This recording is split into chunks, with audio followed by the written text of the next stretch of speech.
baby! Hello! Wait a second. Why don't I see the messages from the freaking chat on screen? Moment. I was messing around with things because I realized that OBS was like taking a ton of power, memory. I was like, maybe I should turn stuff off, but maybe I went too far. Can I maybe refresh? Cut, please. Twitch chat, senpai. There we go. I had to click the refresh thing. Let me go to the other ones. Moment. Hello, Henrix. You can, Luca, you can. You're not a mod in this stream. Moment. Where am I? I organized my stream deck, but I should organize my OBS stuff.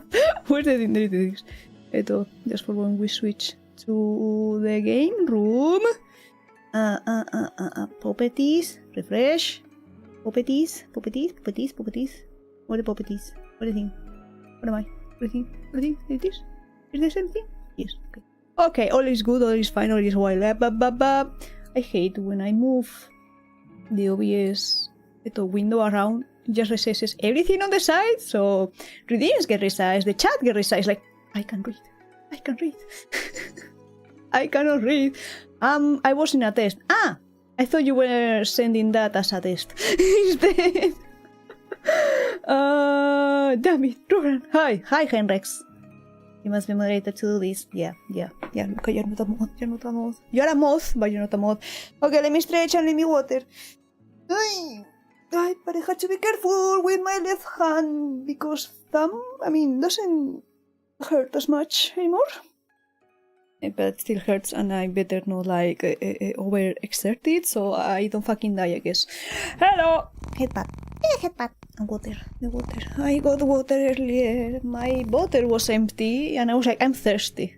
But I'm too lazy to get up. But I'm thirsty. But I'm too lazy to get up. I'm going to stream. I should probably get water.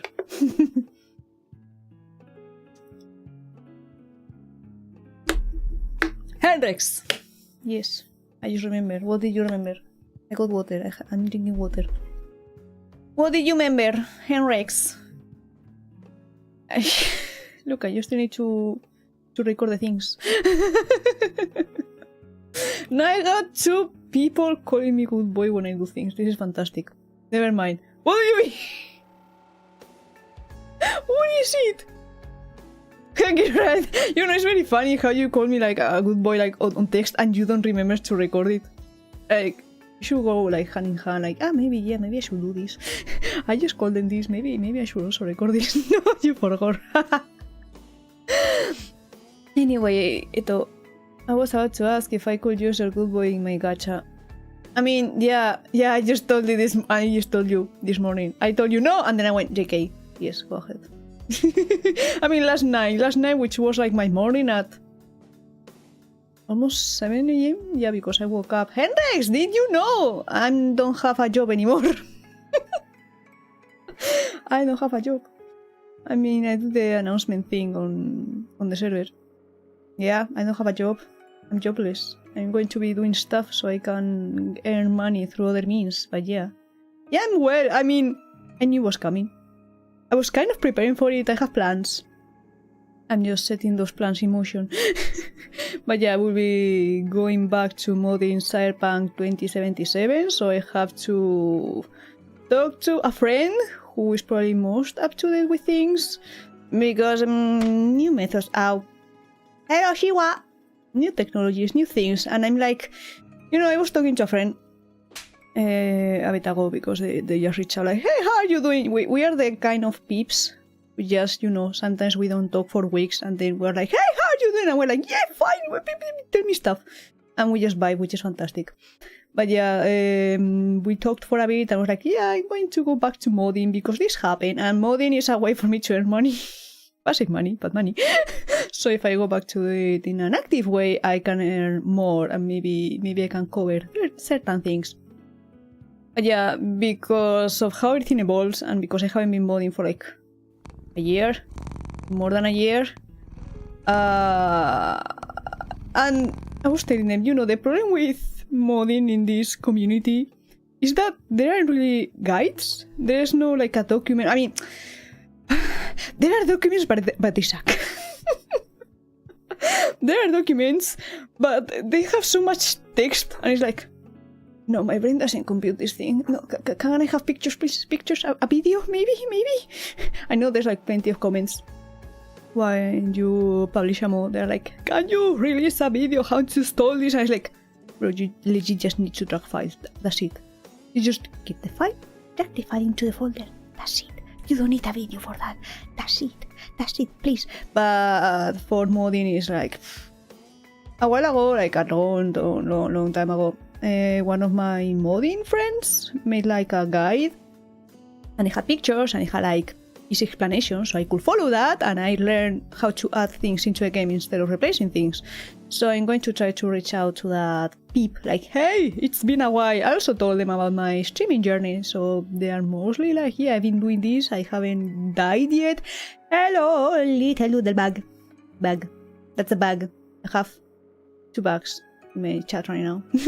Welcome in. And yeah, maybe if I'm lucky, I think they're still active modding, so maybe they can point me in the right direction, and maybe they can make like a guide for the new things, because there's probably compatibility issues for certain things, that, you know, issues that arise like, yeah, we used to do this and this was wrong and this is why this other thing happened. I bug. Yes, you bug. Just in the modding process. Yes. One of my intentions is will be once I get like my bearings with modding, because I have to, I mean, I think I still have Cyberpunk installed, but I probably need to update it. I need to update the mod dependencies. I need to again look around, see what the fuck is up. I do plan on streaming modding, because then I can mod and I can stream. Maybe peeps will take interest in what I'm doing, because it's very varied. It's mostly aesthetics thing. Again, it's not like, yeah, I'm going to make this gun have more power. No, I'm, as you probably know at this point, I get motivated by pretty things, by aesthetic things, and I used to mod a lot of, I don't know, custom cyberware with plenty of colors, porting clothes and recoloring set clothes, and all those kinds of things. Yeah, pretty things good. I like to look at things that are pretty, yeah, and that's why I like to look at chat, because they're all very pretty. See? But yeah, once I get my bearings, I will be streaming, that kind of thing. I will probably be streaming more, and probably because I will have more time. And I will have more time because I will be doing things at the same time. Instead of doing things on my own, I can just stream those if I can. Probably I will be drawing more on stream. I haven't been drawing because, again, my left thumb is stupid, and while I'm right-handed, the new tablet I got, which is fantastic 10 out of 10, I drew a hand. I lined a hand the other day, and it didn't take me like 50,000 tries. It was fantastic 10 out of 10. It has like wheels on the side, so I can rotate the canvas or zoom in, so I don't need to use the keyboard or mouse. But yeah, I use the left hand for that, and I use the left thumb for that, so it's like, maybe I should not draw for the time being, so I don't fuck up my hand. That's why at the moment, games that require controller are off the table, just in case. But anything else is more or less fair. I even changed one of the buttons on my mouse, so it acts like a spacebar, so I don't need to use my thumb to use it and jump on games. We'll see how it works. What will we be modding? I will be modding probably importing clothes, preparing clothes, so probably Blender, drawing things, because cyberware is mostly like textures, so it's you draw the thing and then you add it to the game, but whole process basically. So, but mostly those, yeah, accessories, clothes, and cyberware. And obviously I will be publishing those on Nexus mods, because I do have a profile there, and at that point my main identity, or like my main nickname, is going to be revealed, because it's the one I use, and I'm not going to make a different account to release mods, and I'm not not going to release mods in case like, oh yeah, they're going to make the connection that I'm this person. At this point, I don't care. I need the money. How do I get money from mods? Very easy. There's a system that Nexus has that gives you donation points depending on whatever algorithm they're using, because it used to be unique downloads. So if one user downloaded your mod, you got like 1 point. But if the same user downloaded the mod again, it didn't do anything. But they changed it because many reasons. Some people used to split mods, so it could be like, yeah, this is the first part, this is the second part, so they go like more clicks or more downloads. So it could be a bit exploitative, and also there are some mods that everyone uses that are like very basic, or not really basic, but like everything else is like built on top of those, so you need those. But yeah, if the author is constantly updating those so they work, but only one download gets counted into that pool of points, it's like, yeah, it kind of sucks that they don't really get more. They can have like, I don't know, a total of 10 million downloads, but they only have like 1 million unique users, so they aren't earning as much as they could, because yeah, they're just updating, but still it's work. So yeah, they changed the algorithm. They didn't tell us how, just interactions. We won't tell you how do they work, just that if the same user constantly interacts with your thing, like in a close or a short period of time, the interactions will count less, you know, to avoid people going like, yeah, let me make like 1,000 burner accounts and just start interacting with my own account so I can get points. I don't know, pips are crazy. But yeah, you know what, let me just drop the link to my profile. Apparently people miss me in the scene. Like when I was talking to my friend, they were like, oh yeah, this person asked me about you, how were you doing, because they miss you. And they were like, you know, this happens, so I'm coming back. That's my profile, so you can check all the mods, all the things. I have also made a business PayPal account, and I have linked those to Coffee, for example. Now there's a Coffee link on my About page. And if I'm going to buy whatever or get donations of any kind, my real name won't be in full display, because that used to be a thing. I did have a Coffee for the modding stuff, and some people do send donations, and I do get their names, and apparently they also got my name. So I hope it's set up correctly. I hope. I don't know. But yeah, that's the plan. I will also, again, I'm not constrained by the schedule from having work. So maybe I'm planning, maybe twice or so a week, do like my late night streams. Malone. Like, I don't know, usually I will be asleep by maybe 2 AM or something, but now I can just stream at that time. So it will be like more convenient for my American friends. And I can play with my American friends instead of going like lonely, looking in the background like, I want to play with those, but I have work tomorrow and I can't. Now I can actually play late at night. So yeah, maybe like twice a week I can try to play or stream in those time slots.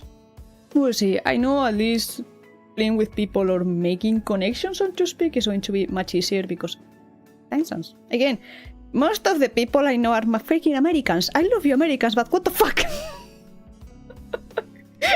Your time zone is very inconvenient. So yeah, I just have to organize everything properly, and I'll continue drawing, and once I get, I don't know, more experience or I have something to offer, I also plan to open in drawing commissions and reading commissions as well, because I love reading. When we do in lockdown again, when you want, but I'ma be honest, I don't want a super big group, because it's not a bad time, but it's too much. It's too much. Unless I actually know everyone and I'm familiar with everyone involved, I can't. My brain is like, I can't do this. Yeah, again, it was a good time that time, but it was like one and no more. Unless, again, if I'm familiar with the whole group, like, yeah, I constantly hang out with everyone. It's like, I don't know, if I were to play with you, Luca, Terror, Henrik, Smoka, I don't know, friends from like my other groups, so to speak, like Shira, Donut, Smack, you know, friends I constantly interact with, I'm fine with big groups, but that collab was like, yeah, I know you, Luca, yeah. But the rest, I think it was my first time interacting in a call with everyone else. So I was like, when are the two of us doing something? Whenever you fucking want, because I don't have a schedule anymore. So if you want to go like, hey, on Thursday, you're 3 a.m. Do you want to play Repo? I will go, fuck yes. Or any other game. I also want to play other games with people. Think I had that. Because yeah, at the end, Repo and Pig get a bit stale. There's plenty of games around. I want to play Chain together with people. That should be fun. Games, all the games. And also, I was hanging out with... Making name. Shit. Moment. I'm so with my name. I don't know names. I mean, is it Venomous Squishy? Is it Venomous? Was it Venomous? Boycat? Friend of Doodlebug? It's Venomous, right? I think so, yeah. Squishy, yeah. Yeah, Squishy works, yeah. And I was like, if it wasn't because I'm resting my thumb, I would have just joined and we can just draw. Not really together in the same canvas, but hang out, double stream, doing our own thing. That will be fun. So yeah, I want to do more of that.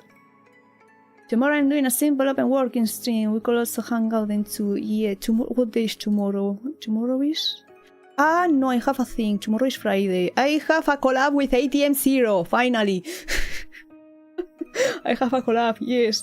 Because I was like, bro, we interact a lot. We are in each other's chats a lot, even if it's just lurking, but we haven't actually played together. We need to fix this.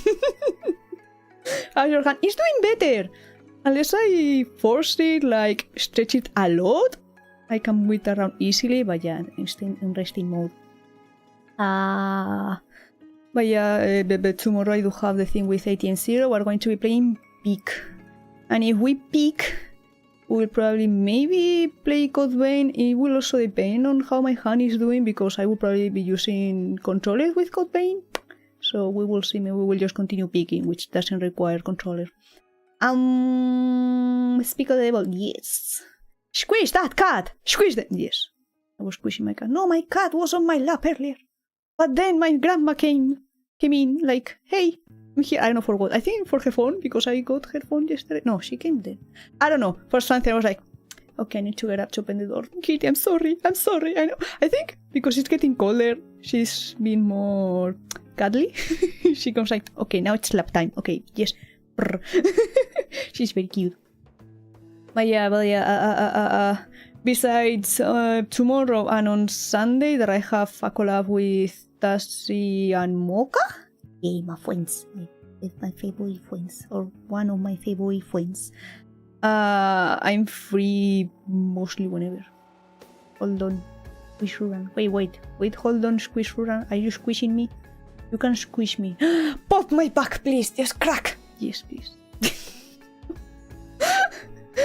I have plans. I have ideas. I need to continue drawing the postcards, so that's something that I could offer to subs, and hopefully it will entice people to sub. So that will be another. Thank you for that. Meow. So that will be another source of income, so to speak, which is nice. But yeah. Thank you for that. And a squish run with Squishy. Are we going to make a Squishy cat sandwich? We could. I squish and you squish. And we just merge into a single galaxy boy cat? Is it going to turn into a black hole cat? What happens if you squish a void and a galaxy together? I pick you up with my back strength. Well, how big are you? I know Luca is normal sized. He's actually a bit taller than me. Mocha is small. I don't know the rest of the bugs. I mean, no. Terror is normal size. Well, it's bear size, so he's big. I haven't asked. Henrex, how big are you? You're not a bug, but maybe you can count as one. Shape changing bug. You go shape. shapes do you change to? This is the issue when I try to speak too fast because I don't know. Brain goes brr, and I just merge words together. So instead of shape change, it's like change. I still don't know. You think I know, my lord? You have uncovered it. It's like what is it? Architectural? No, that's not the word. You know those guys that go to the ground, not really to the ground, but they start digging stuff. You know those ones. My brain keeps saying architect. That's not the thing. That's not the thing. That's for buildings. Archaeologist. That thing. Close enough. That's a question. My cat is like 4 feet tall. A small cat. I mean, makes sense. You're small. Yeah, at least unless you give yourself long legs like the K-pop demon hunters girls. That would be funny. I mean, you could do that as a redeem. You just stretch your legs. I mean, you don't see them on stream. You could. I get big or small depending on my mood. So do you get big when you're happy or when you're angry, or when do you get big? Or is it just like I want to be big, so I turn big? You get the... I don't know how to pronounce that. Botes? Boy, that's what happens when you combine both and galaxy. You know, look at no space stuff. He's not a space moth. Blah. But he knows space. He should teach me. I'm the galaxy cat, but I just vibe in space. Well, I mean, I have an idea for lore, like, it's like there in the back of my mind, you know, a slight idea. I haven't written anything down properly yet, though. Minor wormhole. Worms. The worms. I get plagued by worms here and there. Oh no. Stretch them, then become longer. Yeah. Oh! You could stretch torso and actually become longer. You just see it on stream. You get long, you reach the very top of the screen. Like that one dog from Undertale. You could do that. It would be very funny. And Space Moth, vanilla Space Moth. Yes, but you're not like galaxy themed. You're just like an astronaut. Yes, no? I mean, you're an alien. So I guess? I am imagining me as who look back. Yes, also. Yes, that was what I was thinking. Yes, that one. The one from Undertale. Yes. Yeah, look, I saw. Well, we have 2 bugs currently. 2 bugs and 2 cats. I mean, at least actively speaking in chat. We also have a dinosaur in the background, which is Henrix. Henrix is drawn like a little guy. So what if he's just very small? He's like a dinosaur, but very small. As are coming. Yeah, I don't play ads at the beginning because my intro doesn't go on for that long. So yeah, I'm sorry. I mean, I haven't actually started doing the thing yet, like the game. Well, the game. Love and Deepspace, which released New Zayne Myth Memory, and I'm going to do similar to the other Love and Deepspace stream in which I go reading. It should be quite long because it's a whole story. I only watched the animation scenes because I know on the emulator they will lag, so I was like, okay, let me just watch this beforehand. And I already cried with the second one. I was like, this is going to destroy me. Hell fucking yeah. Well, I guess I'm believing. No, Henrix, why? No. You're my emotional support, little dinosaur. Who will I call good boy? You leave. By the way, I don't think I have mentioned on stream. There's a cuddle command now. And I also added more things to the hug one. So you can do those things. You can test those. The things are very cute. I like cute things. I like random things. You can hug. You can call me a good boy. Yeah, I do. I do call you a good boy. We call each other good boy. Call me good boy and I will stay in this love and this space. That's why where you were living. You know what? Yeah. Good boy, Henrix. There you go for free. Now you can complain. Now you have to stay. Heading for 14. Oh fuck. I didn't say. Heck! I didn't add them. I'm freaking. Something. It's just 14. No, it was supposed to be hours. What the freak? No. I mean, I'm not complaining, but no. What is it? Fun. Hug. No, was it hug? No, it was cuddle. It was a cuddle. Why didn't I put... yeah, it's because I put the name of the variable as number hours. And I was like, yeah, number hours. That was it. Yeah, hours. Hours. Now it's hours. There we go. Oh my god, everyone is hugging each other. Moment. Ah! Eto. Toaster is calling me for 14. Yeah, comforting enough. Those black holes. Wait. Yes, black holes. Super kittens. Like kittens, yes. Eto. Moment. Epic toaster for 28. Are felt enough to cause shadows to soften into velvet. Yes. Now we go Lucas cuddling Henrix for 26. Cause enough to cause the zodiac signs to swap places. And very much squishy. Squishy for 11 hours. Now it's hours, yes. Comforting enough to cause... Why did you have the same one? Even though I put plenty of consequences. Heck. The daily? More cuddles. Cuddling little doodlebug for 7 hours. Straight enough to cause comets to turn into cozy lanterns. More things. Henry's check-in 22. Nice. We are getting close to 30. I think that's the next threshold. Probably for the effect. Doodlebug is currently minimum squishy for 45 hours. No, hours. Comfort enough to cause out to soften the velvet. 13. Peaceful enough to cause night skies to shimmer with comfort. More dailies. Thank you for the dailies. I think the thing, this is going to start in like a minute. You know, let me just start it now. You can continue cuddling and hugging. And then after the ad break, we can go to the game. You know, in a way, it's a nice way to split, not really split, but you know, the stream. So it's like, okay, we chat, we do little things, we get a little ad break, and then we go to the game. It's nice. Yeah, no biggie. I think the maximum... What was it? How did I put it? How much did I add?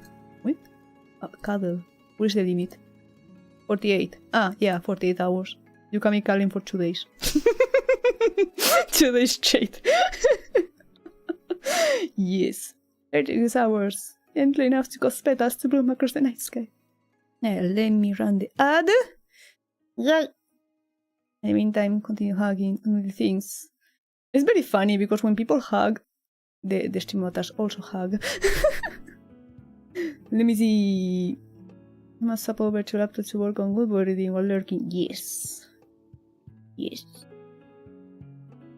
All the things for 45 hours. Yeah, I mean, we do need to get out of bed and maybe eat from time to time, maybe go to the bathroom from time to time.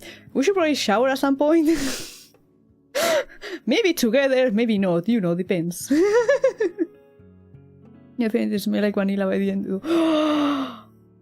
Oh, so funny though. You just look, why don't you just sleep in my bed? You just make it smell all nice, and then I can go to bed. You can stay there or you can leave. At least it will still smell nice. Could get small and you can put me in your pocket and I can read. And I can just continue calling you. Yes, my bed is full of bugs and all of them are lovely. Hell yeah. Giving the bug a comforting hug strong enough to summon a rain of shooting stars for 43 seconds. A firm hug strong enough to make the universe burn for 14 seconds. A firm hug strong enough to make time stand still for 24 seconds. I don't have internet. Ah! No! Hendrix, what do you? Hendrix? Why you break it? Why you break it? Wait, you're on your phone and you want to use your laptop, no? Why don't you use your phone as a hotspot? You can do that. I used to do that when I went on vacation. It was like, I'm not going to get internet, like, you know, buy it or subscribe or whatever the freak it is. Let me just use my phone. That's what I'm attempting. Yes, do the thing, be smart. No, you know what? In the meantime, more water. Let's see, yeah, baby. I mean, I'm regular sized. I'm average. I mean, depends on who you ask, because you know, my Yoshi is like, oh, everyone is smaller because he's like, I don't know, very tall. So everyone else is super small. But sometimes it's good to be small so you can just hide in tiny places. It seems fun. I like tiny places. It's the cat nature. You just find a little space like, okay, yeah, if I fit, I sit. Exactly, that's how it works. So small spots are nice. Some people come to my room and they're like, there's so many things around. I don't know, it makes me feel anxious, or I don't know, claustrophobic. Is like, I don't know, I like it. Yeah, there's plenty of pretty things around. And it's small, so I can just cuddle. Not really cuddle, but comfy. The pocket moths. I'm going to have to get some cargo pants.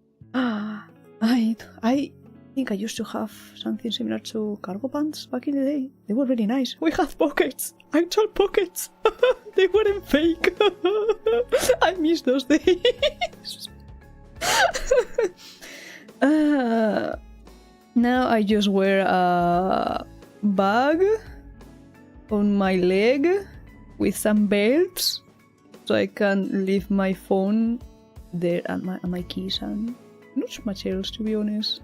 My ID, but yeah, it's like, okay, yeah, that one single pocket and I look cool while doing it. But yeah, we have fake pockets. Anyway, ads have ended, and I love talking and yapping, is fantastic, thing.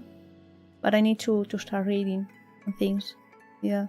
I've been trying to mess around with the settings in the emulator, so maybe the animation won't be as laggy, but it was still freaking lagging, so maybe it's just because I have too many things going on because I'm streaming, or because it's low on Deepspace and it's just like, yeah, no, it takes too much power. But luckily it will only be the animations. Luckily, like last time, I can't do anything about it, and I don't want to put everything to bare minimum so everything is freaking ugly, because if it's ugly, I don't want it. If it's ugly, I don't want it. In cargo pants. Yeah. I mean, I didn't give myself. One thing about my VTuber design, I made the boots go very high because I didn't want to design pants. So the pants are just basically leggings, plain leggings. It was like, I already have so much going on. I don't know how to design pants. You know what? Tall boots. Yes. Good enough. Wait, when I was designing my 2.0, at some point I had to continue working on how the fuck I don't think I have finished designing the pants/shoes. I have an idea, but I haven't done it yet. But yeah. No more yapping. Eto. Feel free to lurk or comment or whatever while we go through things. I will try to pay the most attention to what I'm reading, and I will try not to interrupt it too much to not break the flow. I should be fine. Who needs pants? I love pants because it's cold outside. I need pants. It's cold. I don't want my legs to get cold. My hands already get cold. I hate cold. They hurt then. Sucks. Anyway, boop! Boop. I think you have work stuff. Yeah, a bit laggy. That's okay. There we go. Yay. I spent yesterday creating icons for my Stream Deck, because before it was like mostly text and I couldn't tell what the fuck everything was. So now I made icons, so now it's more visual and I can tell what the fuck I'm doing. No pants. Pants, but maybe a blanket. Very cold. Yeah. My hands are very thin. My fingers are very slender. There's no fat in there, so they get cold very easily, and it hurts. It legit hurts. That's why people are like, when it's cold, just put on layers. It's fine. It doesn't work for me. It doesn't work. If I'm cold, I'm fucked. In fact, it's like, yeah. I can only keep my hands warm if I just put them together, like hold one with the other, and that's it. And maybe I can generate enough warmth. But in general, it's like a big no. It's like, use gloves is worse. It's worse. We'll be back in a moment for call. Okay. Someone take me away from this place that I live. I mean, I don't know where you live, probably in America, but that's about it. I live in the north of Spain, so yeah, it does get cold. But in the morning it's 9 degrees Celsius, so I suffer. I suffer a lot. Temperature. But now I want to say something. I mean, I'm going to say, I was going to joke around. We're going to say something very hot, but I'm going to suffer emotionally. Yeah, again, I did cry just seeing the animation of the second memory song. And this usually hurt a lot. Yeah. So something hot and then a slap in the face, so we can cry together. Hell yeah. Hopefully won't lag a lot. I'm going to close browser, so it's less things I have going on in the background. This point. And then I can do the close anything else. Okay, so yeah, they will probably put us in like was context at the beginning, like, okay, yeah, this is the setting, this is who you are, this is what's happening. But yeah, as you can see, it goes from one point to another. They're usually quite long. Like, I think Silas, when I went to look up the myth on YouTube, it was Abysmal Sovereign? Or Abyssal Sovereign? I don't know, something with Abyss. Abyss or Abysmal? Ow! Hello, Mocha! Did we get the thing?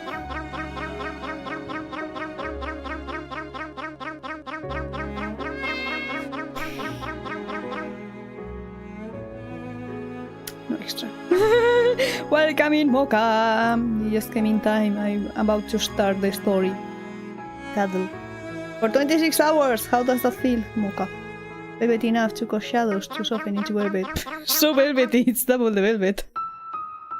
Melon. You should add Yoshi sounds to your Yoshi throws. I think it will be funny. For each Yoshi that hits you, is just melon. Hug. Ah yeah, mods can do that. So get hugged. Yep. I lost the plot. What the fuck was I saying? What was I saying? Anything? I forgot.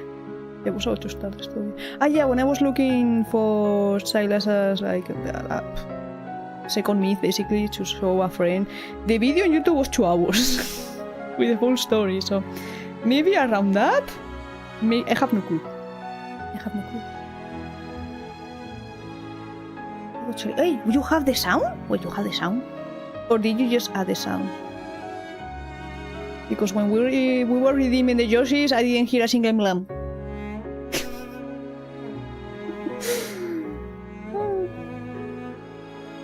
So yeah, let's start. Chapter 1. I also have... one thing about reviewing the memories on the side earlier was that there was a couple of phrases that went too fucking fast. So I wrote those down. So when they come up, it's like, okay, let me read this on the side so I don't need to stop it. I'm gonna hop in a meeting in 15. I'm going to take a nap, been away for 20 hours. Mocha, why? You should have... No, well, we weren't... At least I wasn't hearing any kind of sound when we did the Yoshis. Was there even a slapping sound? I have no clue, I forgot. Okay, I'm not crazy. There's sounds to the Yoshis! In theory, apparently, but we don't hear such things. They haven't played... no. They have not. There are no Yoshi sounds, it was just silent. It was just silent. Okay, so yeah, I'm gonna read. I will stop from time to time, but yeah, I won't be prioritizing chat as much because I don't want to break the flow. Okay? Okay, we cry. Yeah, we cry. Better fix that. You can fix that while I do this. Okay, let me... posture check, basically. And stretch one last time, so glad you guys here. Yeah, I've been hanging out with Squishy yesterday. Yeah, yesterday I was hanging out with Squishy and Doodlebug while they were doing things. I mean, we were hanging out in Squishy's eto. stream. While they were drawing and explaining animation things, and we vibing. We make art together sometime. Yes, we can do that. Well, I mean, try to, because I know we're going to get sidetracked and not draw anything, which is what happens when you try to art with other people. That's what happens. We do be vibing, yes. We can all draw together and we can do like 2 moths and 2 cats drawing. 4-way collab. Okay. Cold, mysterious, and desolate. Between the skeletal jagged mountain ridges, even colossal gates rise in layers. No, 7. Blah. They reach for the heavens. Here lies a forbidden realm, where even the dead may not tread, and at the end of semi-frozen time, it welcomes its first visitor.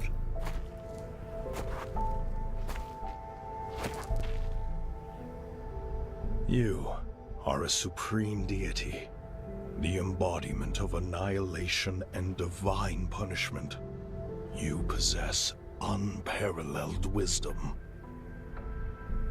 Turn back. Do not set foot in Everlost, where returning is impossible. You mustn't become one of those lamentations who are restless for all eternity. The Creatio stone from the primordial age. It lies in the netherworld, beyond the 7 gates, yes. You already possess supreme power. Why do you still seek the authority of creation? Beyond the 7 gates is a land where neither the sun nor the moon shine. Not even life and death can reach it. Your hands may be capable of bringing about the destruction of countless eons, and your divine gaze may see the end of time. Okay, one thing, I don't know if you saw my face when they mentioned creative. I think it was creative. Or the power of creation. Yeah, in the myth, the main myth that Zayne has, the main character is looking for the creation protocol to fix her heart. So it's like, I see the connection there. So we have something that creates, and this one is the god of destruction, basically. Hello, Smag. Okay, moment, let me catch up on chat. I was about to say this man looks like an absolute. I mean, yeah, in this myth he does.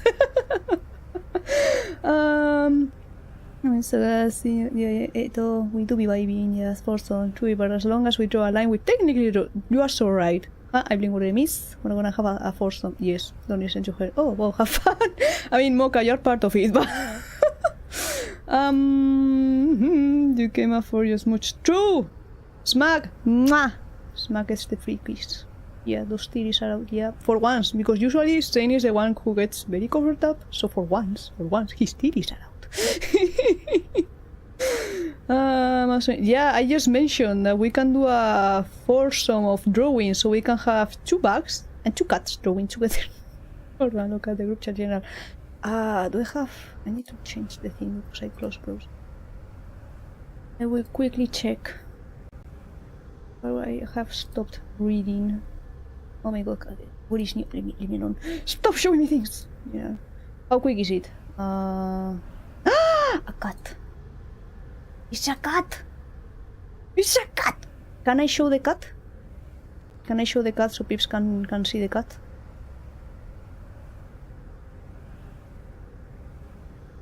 I need to show the cat.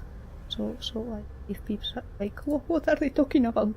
Wait, I should save the image so I don't need to use a web browser source. Oh my god, it's so cute.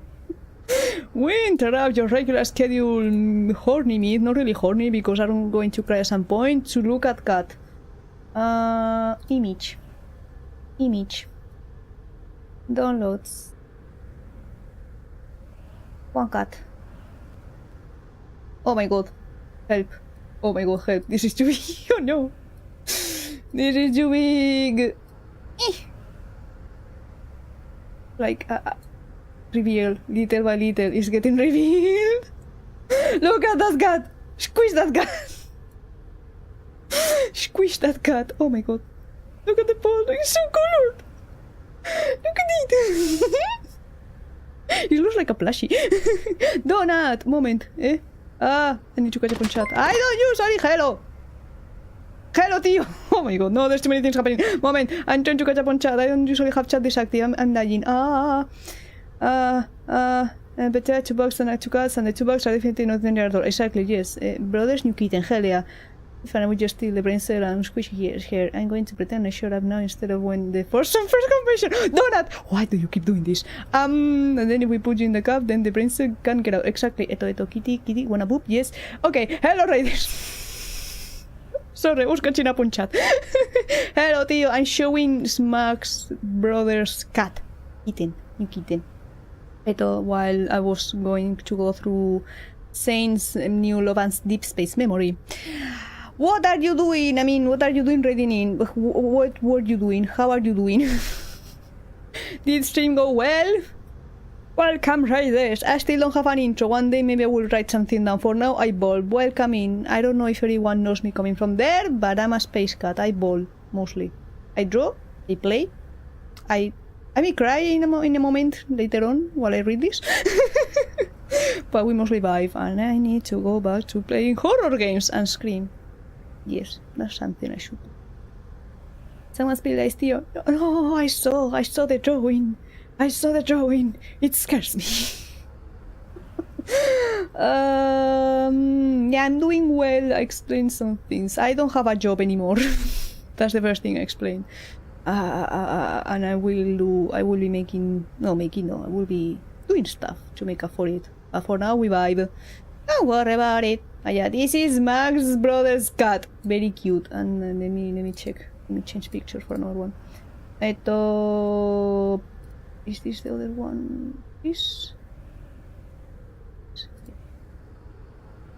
You know, when I first saw this, I thought it was like a part shrimp. Because of the... Thank you. Because of the pattern of the arm. It was like, that looks like shrimp. It looks like fried shrimp. It's shrimp colored.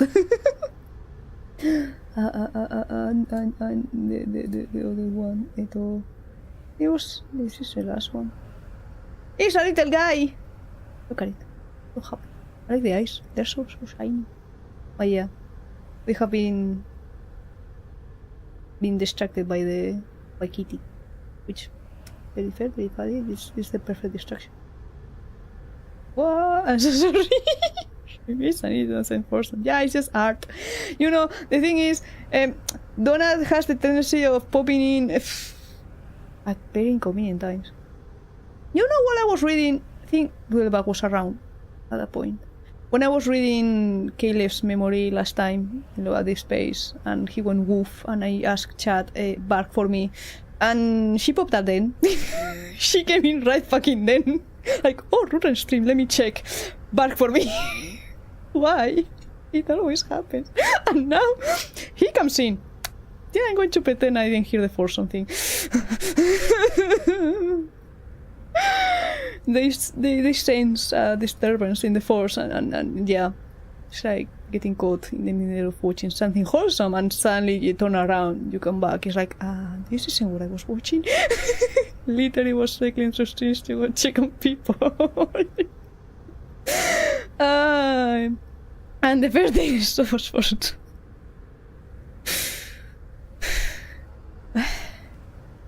It's just I can't even say anything. It's just going to happen.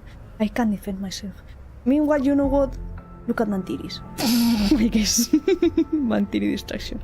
I know why it's also lagging on this one. I have no clue. Maybe it's just a heavy myth. But welcome, Donut. How are you doing? Yeah, look closely at the Mantiris. For once, we can see things. Ow, Mantiris. Why are you hitting the bag? I'm petting you gently. Your signs of you. Yeah. Donut has a sixth sense. Yes, they do. They do.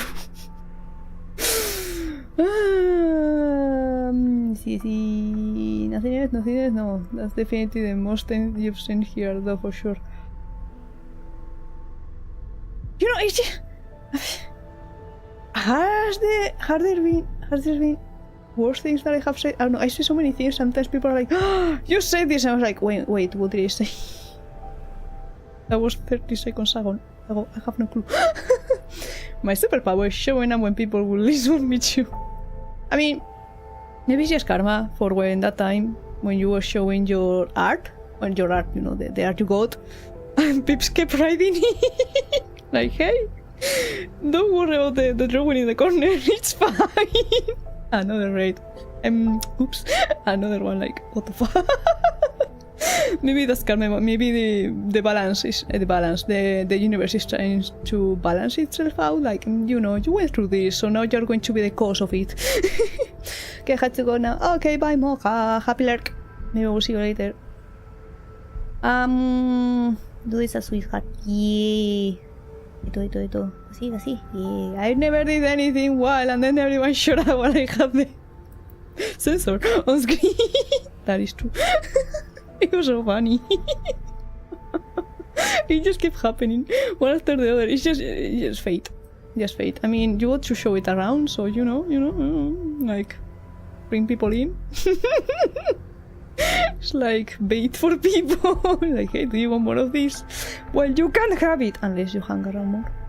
Maybe they will get all the treats. But yeah, this dude snips out. I don't know, he's a god. I don't think they care about having their nips out. It's just what they do. But yeah, back to reading. I will read chat in a bit, so we can continue going. Oh, halfway there to the good word. The gamble, or I mean, the one you are making, the gacha one, are you saving for the proper one here or for the gamble? That can be three things. The gacha, the gacha you are making, no? I mean, good luck, because you probably have a lot of things to compile. I'll get back to thing. Yet once you set foot in this realm, your divine authority and radiant glory will turn into flowing sand. Back to this melon. Is that you licking this guy's pecs? Squishy? Is that it? Maybe that's it. I will take that as a yes. That price is insignificant.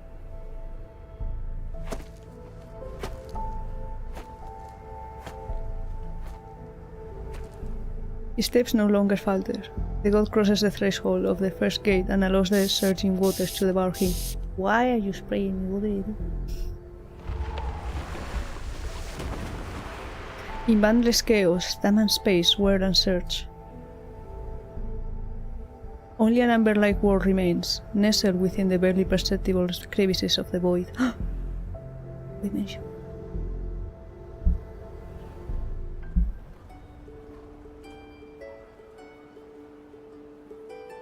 Niava, City Gate Avenue. O goddess of Niava, she is the most brilliant aurora beneath the heavens.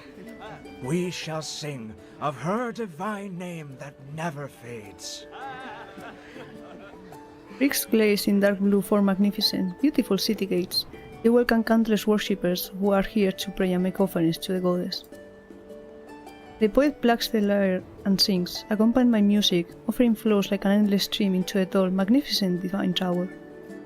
Bricks of mud form her body. Her eyes were created from the purest lapis lazuli glaze. Urtama, Ingar, the beautiful twin rivers are her flowing hair, while the riverbank's glimmering jade adorns her neck. She wields a colossal blade to cleave mountains and strike down the monsters to keep them in check. Humans emerged from cramped caves and built houses in the divine tower. They lived under radiant sunshine. The earth trembles violently, as ominous black mist emerges on the horizon, its menacing claws stretched towards Niava. In the blink of an eye, dark, heavy clouds fill the sky. Fierce gales whip the river water into turbulent waves. It's from the Vestrian! Run, everyone! The monsters have returned! Chaos erupts at the city gates as people scatter in all directions. They flee to take shelter. Goddess of Niava, please accept our most sincere offerings and grant us undying courage. Please protect our homeland from the invasions. Lead us to new territory. No, my lyre! Stop singing! Run! The young man, fleeing for his life, grabs the poet and his instrument, and I can't read. What the fuck? Why did you do that? Before running to his home. A ray of light materializes from the top of the divine tower. It transforms into a golden arrow that pierces the... What? I'm not clicking. I'm not in auto, I think. It transforms into a golden arrow that tears to the clouds. Against the direction of the fleeing crowd, it rushes towards the distant horizon with the force of thunder and pierces the churning black mist. Ah, now you want me to click.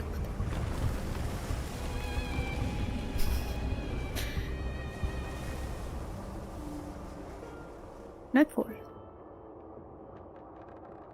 The rivers Urtama and Ingar return to tranquility. Under soothing moonlight, Niava falls into a deep sleep. The golden arrow from that ray of light rises once more from the horizon and touches the night sky. Moments pass, then it falls into a silent divine tower and slowly transforms into an injured figure.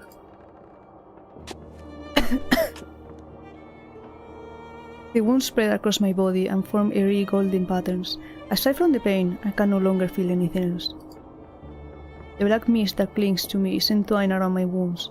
It suddenly erodes my consciousness. I try to calm my rapid, pain breathing and barely manage to prop myself up with my sword. Why is this body becoming more fragile? My Niava, in an extremely delicate world, it and its denizens need me. But the only one who can help me and save me. I grit my teeth. I don't want to say that name.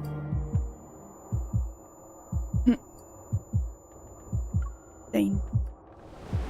The tower is silent. No one responds. A name once familiar is stuck in my throat like a thorn, yet it lasts but a moment before instinct for survival prevails over pride and resentment. Zayne! Brilliant radiance continues swift in summer. Oh my god, moment. What is this word? Ah?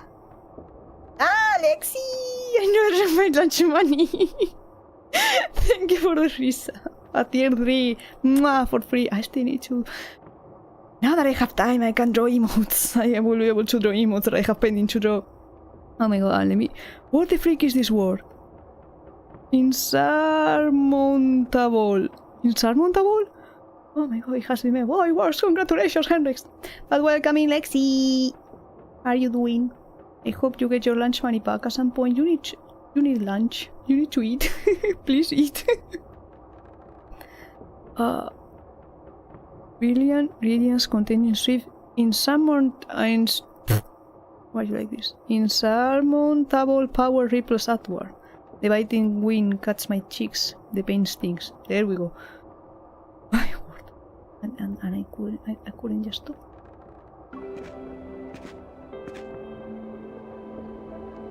I have told you many times, the Vestrean is not a place for the living. You shall never get the chance to return should you cross the thorny barriers again. You know my connection to this world runs deeper than blood, and yet why do you want to destroy it? Dizzy and in pain, I collapse, but he catches me. The resentment and blame in my heart haven't subsided, but a louder voice draws out everything. I need Zayne. Only he can heal my wounds and free me from this terrible suffering. You? Even if you want to destroy Niava, you still belong to me at this moment. Obey me! I need you to heal me now. Forcefully wrapping my arms around his neck, I bite Zayne's lips. Give me. I want your power. Between us, there is nothing but endless taking.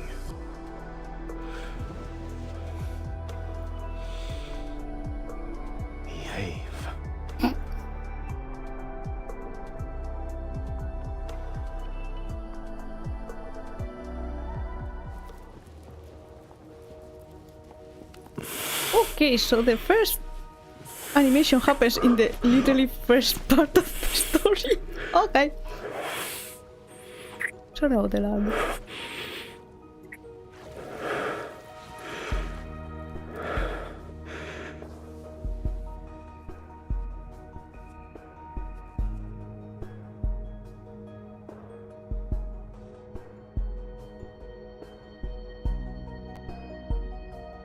Your injuries. This is your resistance against me? Demon power. They are all because of you. To seek help from the gods, you should let the gods hear your supplications. I am a goddess. Understood. Feel this, and remember what I'm giving you. Yeah, you came back to Steve. I was expecting this to happen on the first part of the story. It hurts, but his power keeps flowing.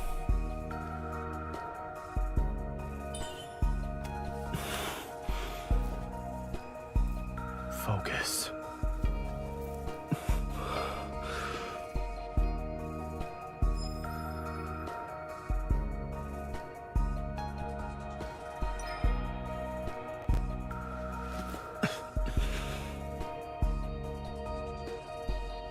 Wait. Didn't she bite his lip? There's a wound there. There's a wound there. Ooh, I see. Don't even think about making me obey you. All of this is what you wished for, no?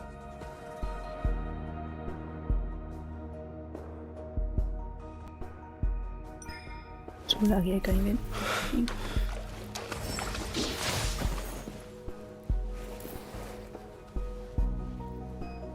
The ritual won't end because you want it to.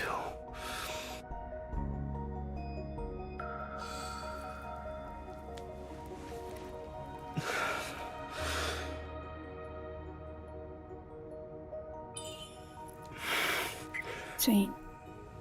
Accept it. This is a power only you can possess.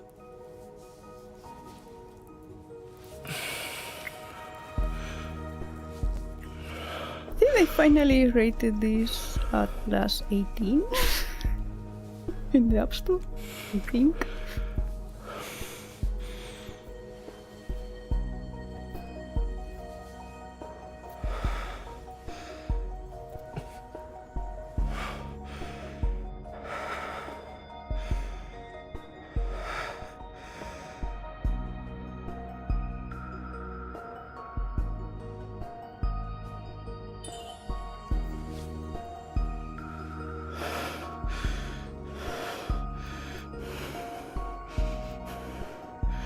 I have answered your pleas and your desires, yet I sense an even deeper craving. Oh.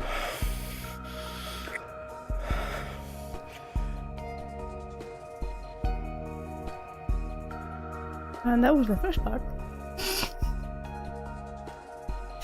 I'm going to close the emulator and turn it on again in case it makes it less laggy. You know, typical solution. Like, have you tried turning it off and on again? Because yeah, even I know that in the cutscenes, yeah, okay, there's going to be lag because the other time they were also lag, but on the regular gameplay or like the regular story, it's like, why are you lagging? You're not doing anything. So let me close it and we'll go back. Momo player. In the background, I'll close it. Thank you. Momo player. Oop. Okay. You cancel the things. Esto.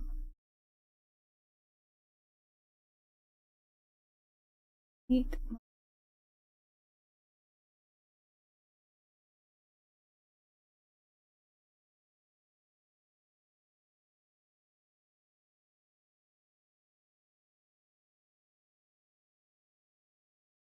Max Timmy is here. Max Timmy.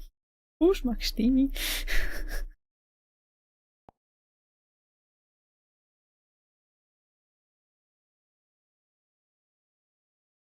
Okay, cutscene to be playing. What game is this? Yeah, it's a mobile game. It's Love and Deepspace. It's a gacha, basically. Alright, well. The direction is very nice. I enjoy the combat. No joking, no joke, no. I love the combat. But yeah, I only do the combat on phone because on emulator it fucking sucks. The Caribbean Grey's Anatomy. I think my mom used to watch Grey's Anatomy. I wasn't very into it. But yeah, it is a mobile game. But it's also very heavy. It takes a lot of space. No, but deep space. A lot of space on your phone. And when it updates, it does like an overlay update. So it's almost like having the game twice on your phone. So if you don't have that much storage, you may have a hard time. But yeah, people usually upload the memories and stuff to YouTube, so I'm in Europe.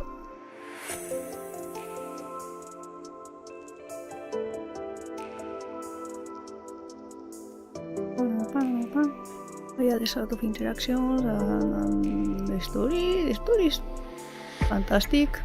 There are so many bits of lore around. There's anecdotes, they send you texts, phone calls, videos, posts like social media. There's a lot of things.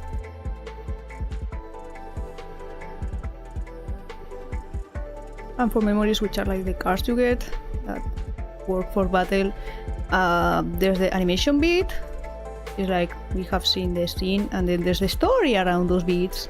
In this case, the myth stories are like a longer or full-fledged story of one of the characters' past lives or alternative lives. Because Zayne, in the current timeline, he's a doctor. He's not bearing his chest to the world to see. We are not in whatever that place was.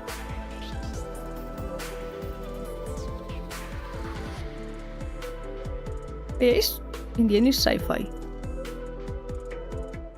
And I gave him kitty ears. It's very soothing. The home screen. Because you can dress him up. Yeah. Hopefully it will work better, we will lag less, hopefully. Yeah, this is the World of Secrets.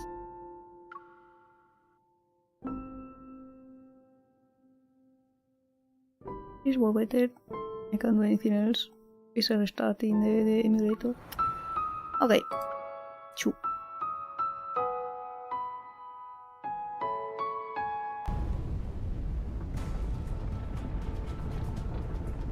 Doom Realm.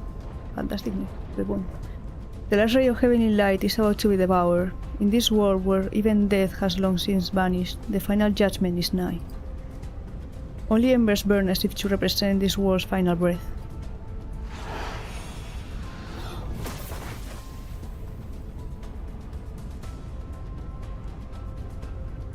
The natural order of fate is no more. Stop clinging to what remains. The longbow is taut like a crescent moon. Light converges onto the bowstring and transforms into arrows of molten gold. Heaven and earth sense imminent destruction. The air is filled with shrieks and wails. Annihilation balances the cosmic order. What shouldn't exist ought to crumble in Oblivion's hands.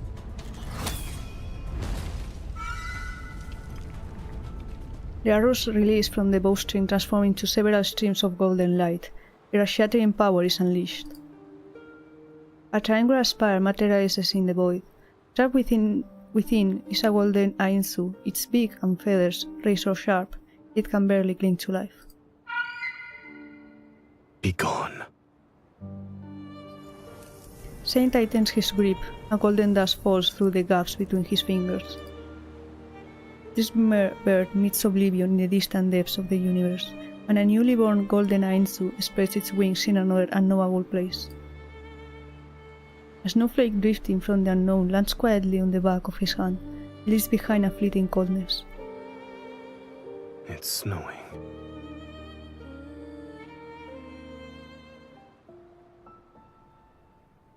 Sunlight filters through magnificent curtains and casts shimmering ripples across the pool.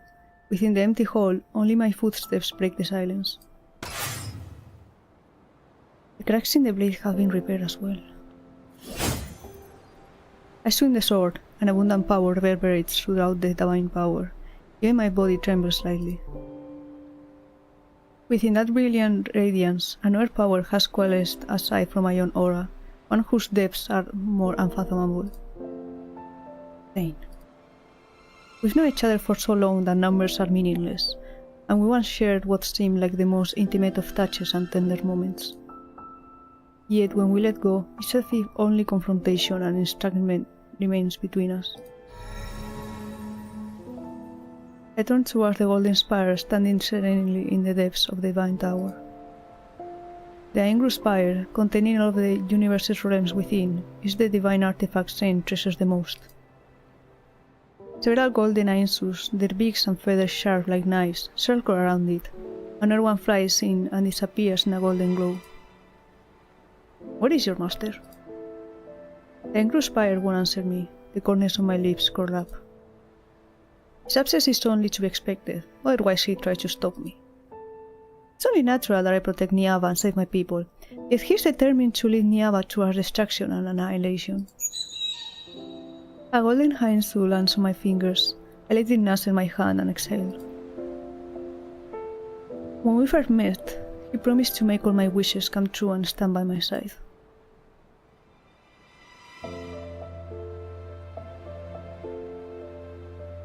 Long before the first grain of sun appeared in the high Arctic desert, before the first raindrop fell into Urtama's riverbed, my feet had already touched Niava's chaos and dust.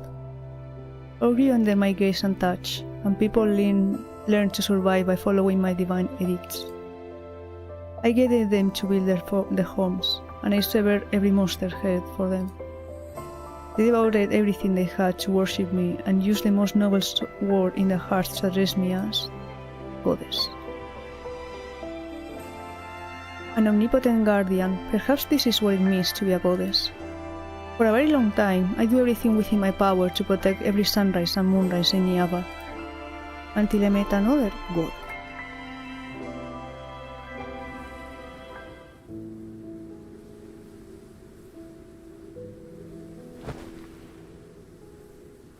Have you thought it over?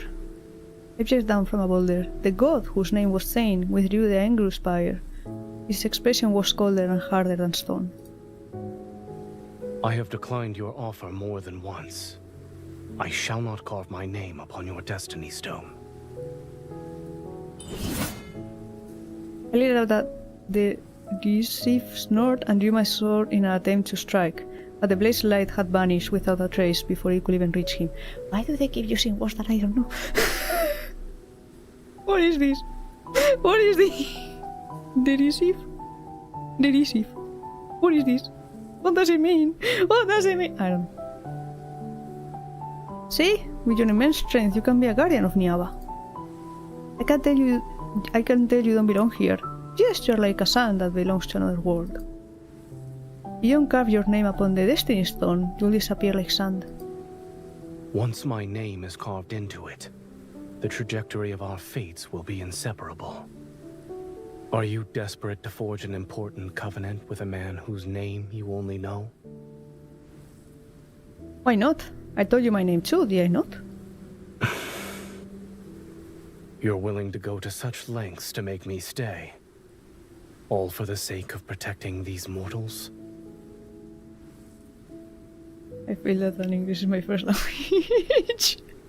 You know, apparently I was scrolling through Reddit, I think it was Reddit, no, or Twitter, I don't know, I saw the post somewhere, either on Reddit or on Twitter.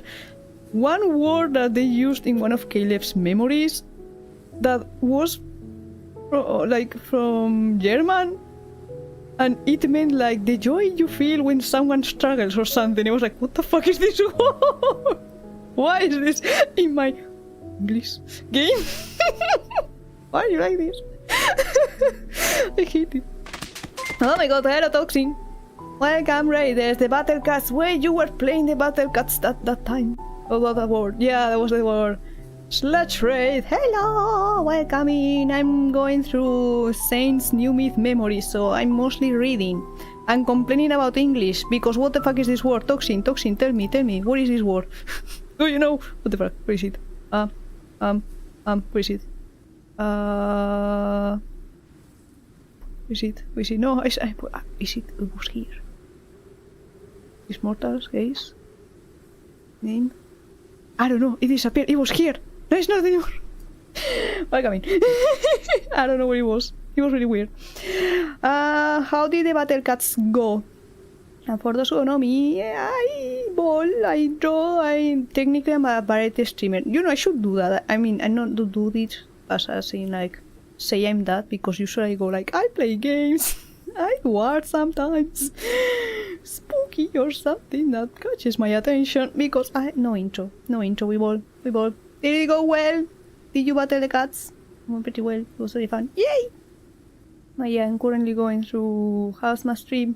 It's going well. It's mostly chilling because a new memory or myth memory dropped for Love and Deepspace, so we're going through the story. I'm reading things, there's voice acting in the background, so if you just want to stay around for like a chill time, we went through a very steamy scene just moments ago. You missed it. But in general it's very chill, so you can stick around. Oh, you need to take care of yourself. I forgot to tell Theo this when he read it in heck. If you need to dash and get water and food and stuff, Cat, what the fuck are you doing? Do you hear her? I don't think you can hear her. I don't think the mic is picking up unless I actually talk. And do you hear the thump in the background? Maybe. I don't know, she's jumping at the door. She's inside, but she's just jumping and there's nothing up. It's like a bunny. It's like a bunny. It's funny that I find you in every streamer and they just go everywhere. I mean, I think we're probably around the same circles of people, so we are bound to find each other constantly. I mean, that's usually how it works. If I'm in someone's stream and that someone is friend of another one, I'm bound to also end up there. Unless, I don't know, I was like closed off, like, yeah, no, this is my friend and I don't go anywhere else. But yeah, just move around, go around, find other places, find other people. So yeah, it happens. I saw drunk energy drink at 1 AM. Have you considered water? Or tea? I mean, depends on the tea. I know that some tea makes it so you don't really sleep. You just like to watch small and nice stream. Yeah, you know, one of the advantages of small streamers is that you can actually talk in chat and they read you and you can interact. It's very nice. When the chat is super active or there's too many people, it's like, oh my god, I get lost. I mean, one of my Yoshis, Box Akuma, is very big. What the fuck? Kitty, no, that's my postcard. Moment. She's just being a menace. Moment.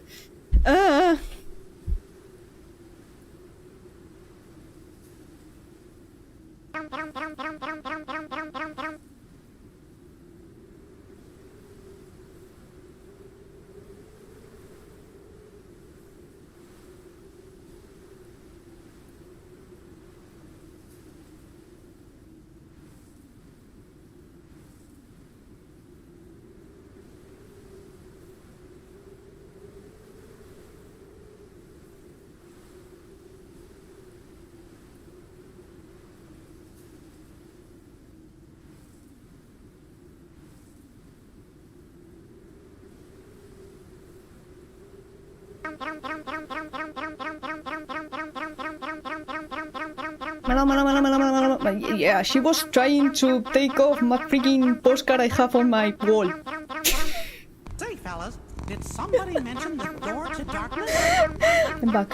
Yeah, I just left the cats outside so they stop being menaces. Okay, let me chat. Still call blasphemy that you're not British. I am not. I don't think a British person can freaking properly. No more points. I see. Melon. Yeah, that's a very valid point. Yeah. For those who don't know, the times 50 has a chance of a random sound at the end. So something can play, it can be one of the other sound that I have, or an extra blame, which always takes me off guard and I love it. So, I don't know, it's, again, I love when things are random, when you don't expect it, so I don't know, it's more fun. Yeah, I thought I was saying, with Vox Akuma, he has like a ton of beeps, so you try to type in chat and it just zooms and you can't freaking see anything. Sometimes it even lags my browser. Meanwhile, Sander Netherbrand, I go to his chat and you can talk, and sometimes he reads stuff and it's very easy to get read, so it's like, oh hell yeah. I mean, he's not like a small streamer, he's smaller than, but it's chill. And yeah, for small streamers, like indie streamers, it's nice. Yeah, you go to chat and it's like, yeah, I make a difference. I'm talking to the person. Yeah, I'm providing content. Which is great. Sometimes like, I don't want to leave because nobody else is talking. I don't want to leave them alone, but I have to do things. I gotta go tomorrow last day of work. Yay! Yeah, go eat. Take something that makes you actually sleepy. Don't take an energy drink. And have a good sleep. I gotta save. Oh! Yeah, you gotta save. I will never add something like this. I get easy headache. No! Oh, now I know. Yeah, now you know. Yeah. I mean, at least it isn't like a really... what's the word? High-pitched noise? I don't like high-pitched noises. I can't stand them.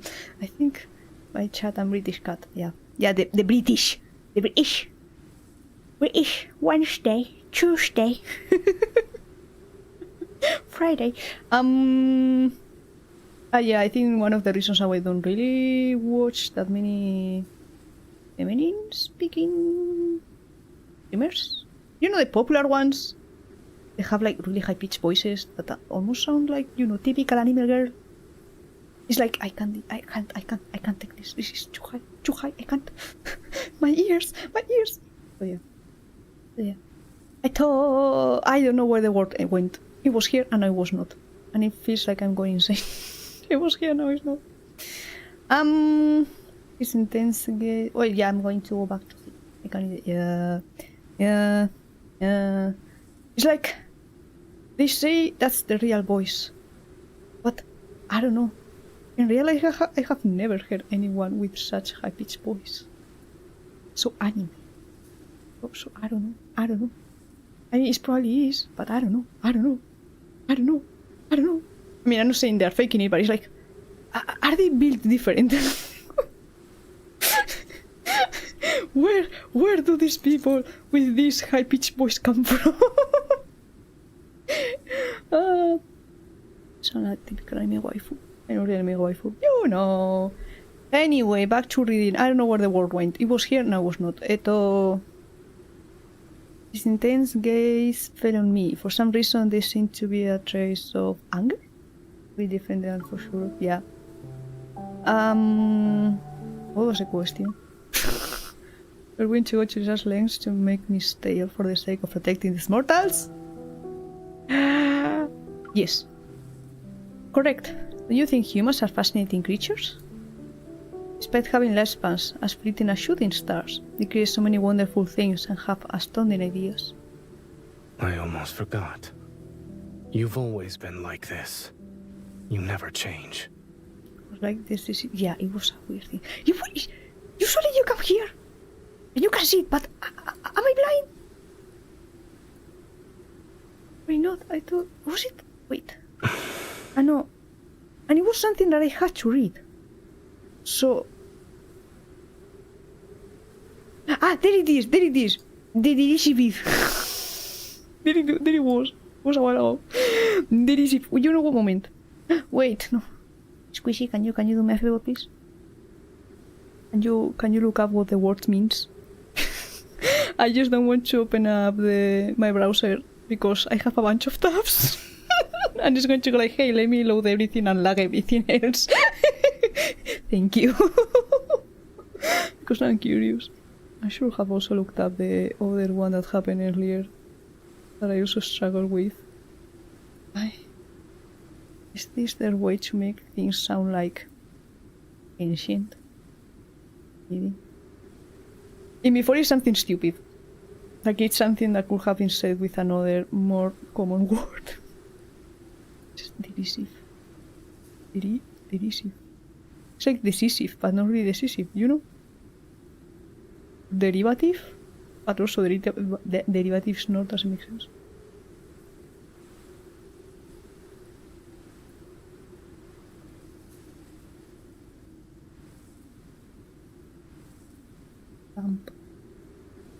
Is expressing contempt. Maybe I let out a contemplative snort. Contemplative snort. Isn't contemplative a word? English. Speaking peeps make up words all the time. Why can't that be one? With contempt. How do you snort with contempt? I don't know. I'm not going to try because it's going to sound gross. Don't walk away and leave behind a cold warning. Stop following me. The president needs to explain. Of course, I had no intention of listening to him. In this land, people passionately pursue what they desire. All of Niava belongs to me, and Zayne will be no exception. He's standing in the same realm as I am, after all. But before I could catch up to him, an unexpected battle left my body severely damaged like never before. It was also then that I realized my body would deteriorate because I thought, there will be a day when I perish. And Zayne was actually the only god who could provide me... I'm going to crash out. What the fuck? Sakor? The Sakenin? Do I need a dictionary to play low on this page? What is this? What is it? Third word. What is this? Suck! The suck!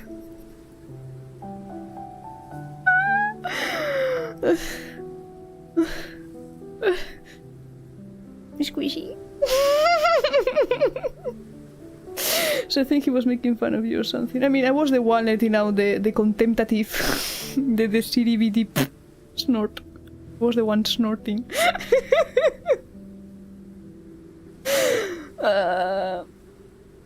Can you teach me what someone say the sack?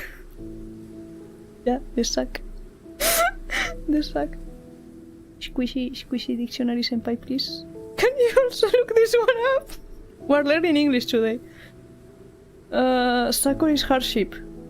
Wait, what? Wait, who could provide me hardship? Sakir, but what is Sakor? Is it the same thing? Or is that a typo? Another typo? Otto. Oh no! It's the Otto! Typo! Wait, so... Zayne was actually the only god who could provide me hardship? I guess it's like giving me a bad time. Who will give me a bad time just, I don't know, somehow? I don't know. I don't understand it in this context. We'll move on. It won't be that important, probably. Please don't give me another word. The seasons thread are woven by your hand, the scales of creation rest within your wisdom's palm. I lean back on the rattan bed and stare at the distant firelight and crows while humming along to the hymns that drifted over intermittently. Sakor is apparently hardship. That doesn't make sense. I guess I enjoy being given a bad time, or he's the only one who can actually give me a bad time? Huh? I was here. No! Wait. Are you Pepsi nuts? Let me know. Sometimes it's like, yeah, ads. I don't get any ads. So if you don't have any ads, maybe I can just continue. My phone was like, bro, that's not how. I said, no! Okay, I will wait. You know what? Water and stuff. And you know what? Everyone fight. It's time to fight. We'll see who wins.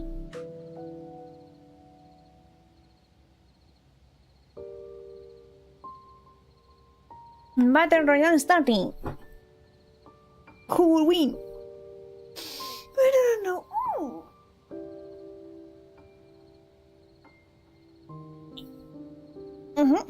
Who's the first to die? First question. Who died first? Nobody's exploding yet. Ah, Nef died. Mocha died. Eto. Everyone is knocking out there. I can see. Theo died. Wait, people explode. Ah, they can explode or turn into pieces. I see. I'm still around.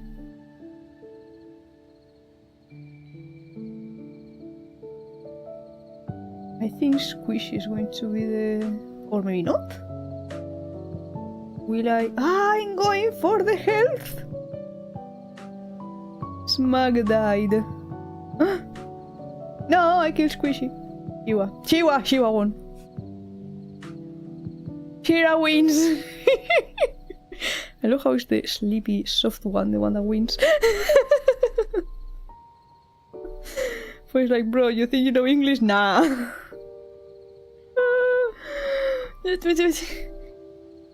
I will need to look up like the root of the word, like where does this word come from? Is it from another language?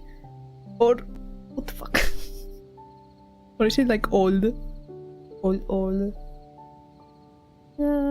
False. Whee! Gonna rush here around the wing. And also continue hiding. Or we can fight each other or something. Can attack. I should add something to the attack command. Don't have anything. You just hit someone. And also ping people. You know, moment. I mean, I can really ping. I mean, you know what? No, for a moment. Eto... You. They're going to be one of my angles. Who was Squishy? You. my angel and my evil. My devil. And now... Ah, you're back. Nothing happened. Welcome back. Don't worry. Everything is well. Don't worry.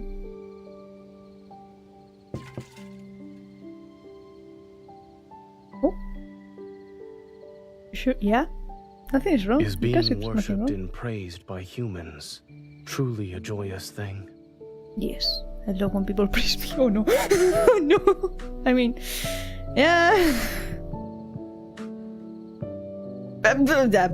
Yeah. Being praised? Yes. The songs they are writing continue to improve. I shifted to the side so that there was room on the bed. Then I pulled Zayne down to sit. He still maintained that cold, indifferent demeanor. He brushed aside the sheer fabric draped over my shoulders. You're willing to risk your life in endless combat just for insignificant praises. I'm a very simple person. Or a goddess, I guess. Zayne, are you saying this because you don't like my people? Or are you concerned about me? Neither. He scooped up water from the jar to wash my skin that had recently healed. Then why did you rush into the black mist to rescue me? Your questions seem endless. Which means you'll have to get used to it. Although I was concerned about the black mist that appeared, I decided to focus my efforts on convincing Zayne to stay. On my tablet and for now, so we need to look at. Thank you. Maybe I need a bot. Is there a dictionary bot that I can use? You just type a command like dictionary bot this word and they just give you a definition. Maybe I should look into that if I continue doing the streams because yeah. He possessed power that even I could not match, and he could heal my body. I couldn't let him slip away. Shouldn't you reconsider my offer? We are more than strangers who know each other's names now. I gave him a meaningful look. When we had healed me, I had been somewhat unconscious. However, I remember more than he thought. I don't need you to care for me. Right, yeah. And you know, there's a lot of people who play this game that don't speak English that well, because the game is available in Chinese, Korean, Japanese, and English. It isn't in any other languages.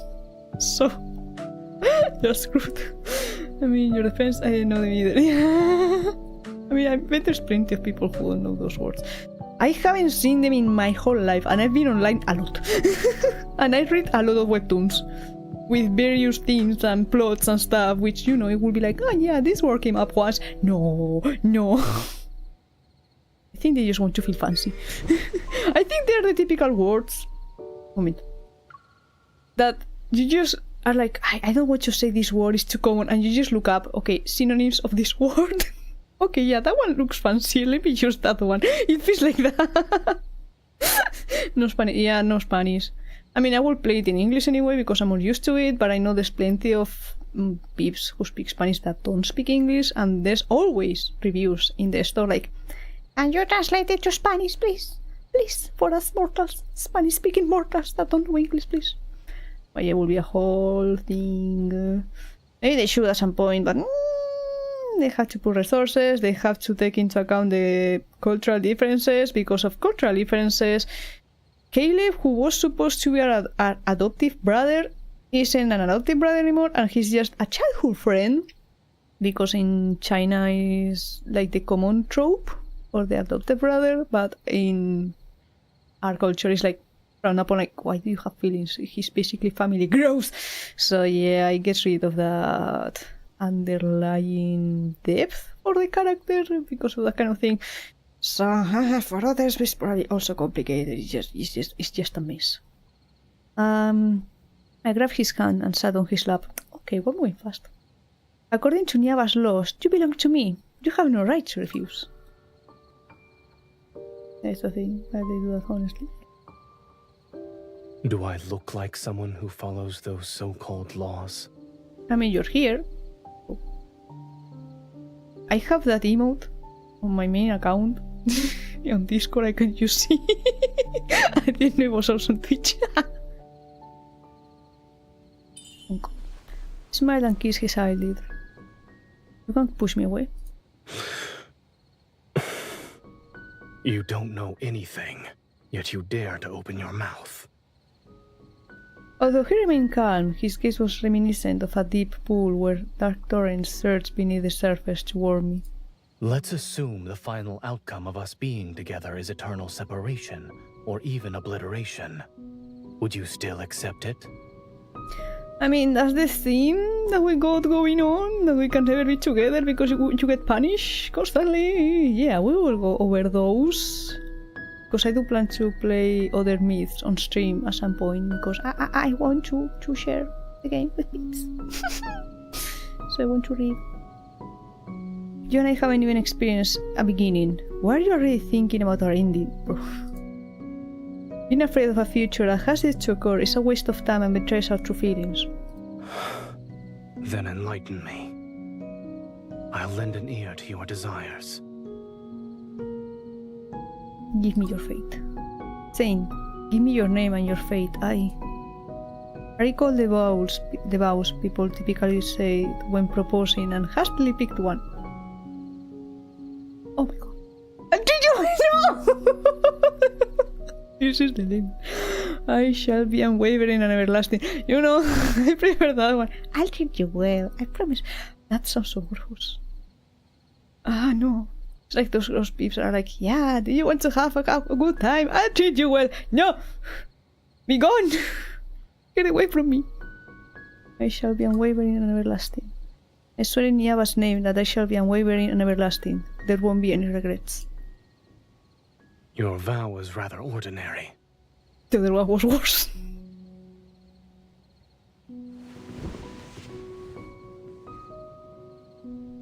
Fanny took my hand and slowly spread his fingers until they were intertwined with mine.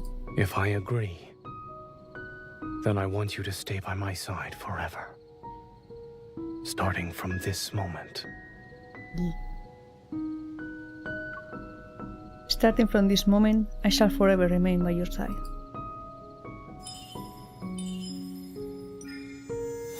Within the brilliant golden glow, my god responded to me. Our names will be carved together. From now on, I shall ensure your every wish comes true.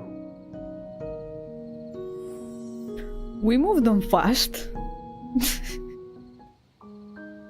Our vow still echoes in my ears. On the destiny stone, our names remain closely intertwined.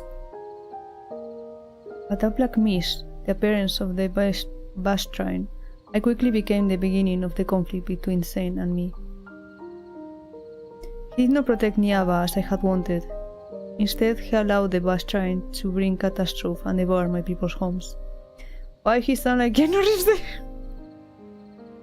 I don't know.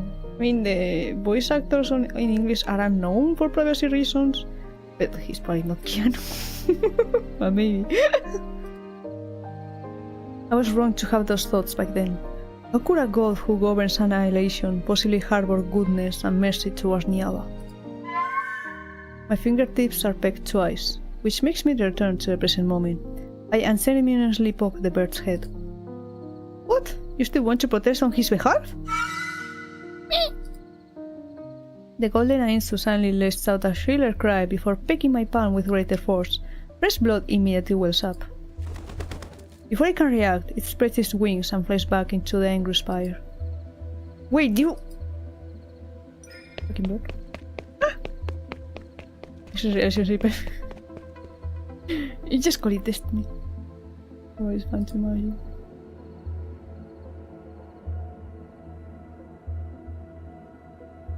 In this empty ethereal space, golden light flows like a river. It constantly shifts into intricate patterns. I'm inside the angry spire. That golden Ainsu. My instinct makes me immediately chase after it. Yet when I finally see it, I watch as it plummets into the void, and fierce flames flare up where it falls. The bird is reduced to ash and smoke. A sudden sharp pain shoots through my heart, and I clutch my chest. Something strange appears on my palm. I open my hand and see the bloody marks left by the golden Ainsu's beak. They dry and solidify into a crack across my palm.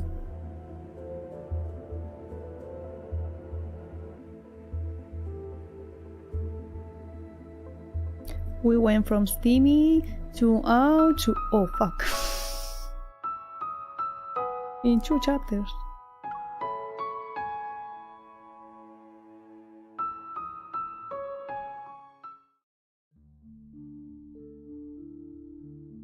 I soon understood what that strange line meant. The golden thread entwined in my hair suddenly snaps, and the broken jade cuts off a strand of hair. I hear a silent lament from Urtama. Niava's rivers, Urtama and Ingar, are akin to the 2 most vital arteries in a heart. But now that one river has stopped flowing, the body called Niava is about to lose life's luster. I must save Urtama.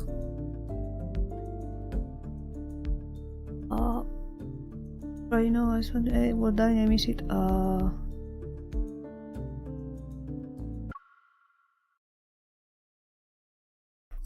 I sure? Right. Because we just went to that side with blood in our hand. Yeah. Everything was on fire. I don't think we got like an actual line. Like nobody has told us anything. No, I'm not tripping. No, I have amnesia when I read. I don't really process as well, I guess. It's like it doesn't stick as much as if I was reading on my own. But I don't think we got an actual dialogue like, oh yeah, this fate or something. As always, the sun rises. It shines on everyone's faces and on the river water that lies as still as a mirror. What are we supposed to do if the river stops flowing and dries up? Just get water from the sea and fill it up. Surely that will work. Don't worry. Our goddess will protect us. Urtama will not dry up. We should hurry to the divine tower and offer sacrifices. Only then can we ask the goddess to bestow her divine guidance. Walking around the riverbank, I can hear people discussing Urtama's strange condition. Maybe the goddess deliberately stopped the water to prevent the wheat fields on both riverbanks from being flooded again? Question mark? Indeed. If this is planned by the goddess, then we should follow suit. And they just start sweating and looking around like... It's time to compose new hymns. We must sing and abide by the actions of our goddess. I think it's so weird. I mean, NPC dialogue, you know, the typical ones that you go through a city and you talk to someone and they tell you the strangest thing and you're like, sure, and you move on, and then you go talk to someone else and they tell you the strangest thing and you go like, maybe you should take something for that, and you move on. The worry lingers on humans' faces for only a moment. They soon hum new melodies and continue on with their daily lives. You know, the problem with this is like, the goddess will take care of it. Yeah, we don't need to do anything. Nah, she will take care of it. Yeah, we hope that. And this is why everything goes to shit. Should get that checked by a doctor. What thing? What thing? I had to get checked by a doctor. What thing in particular? Hi, Neff. I mean, you popped in earlier, but you didn't actually write anything. Okay, man. Like, they're not processing things. It's the ADHD. I've already gone to the doctor, I guess.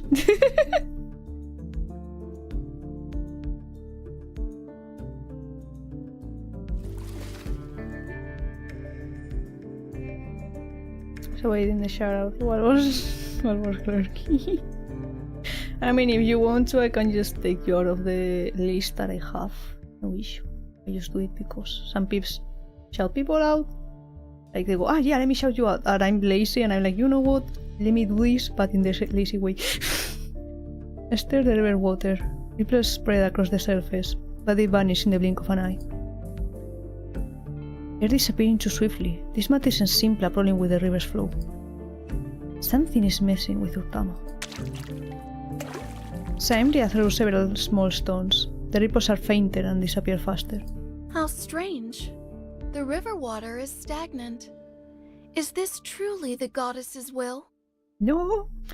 I do, I appreciate it, I feel bad. I happen every time since I come to support you, not to... I don't care, you're my friend, so get supported, idiot. We support each other, it's fine. I like her portrait, by the way. Very pretty. It isn't. At least I believe it isn't. I mean, or do they mean Niava? They were calling me goddess, but maybe I'm more like a messenger? Question mark, and they are talking of Niava herself. I buy your ear. I mean, I have plenty of ear to buy, so go ahead, I guess. I have a lot. Saimria is the current leader of Niava and the only person I associate with. You're a mystic messenger. That was a game back in the day. It was an Otome game that had like the whole messaging system as a not really plot device, but as core feature. You just talk to the main characters like the love interest via messages.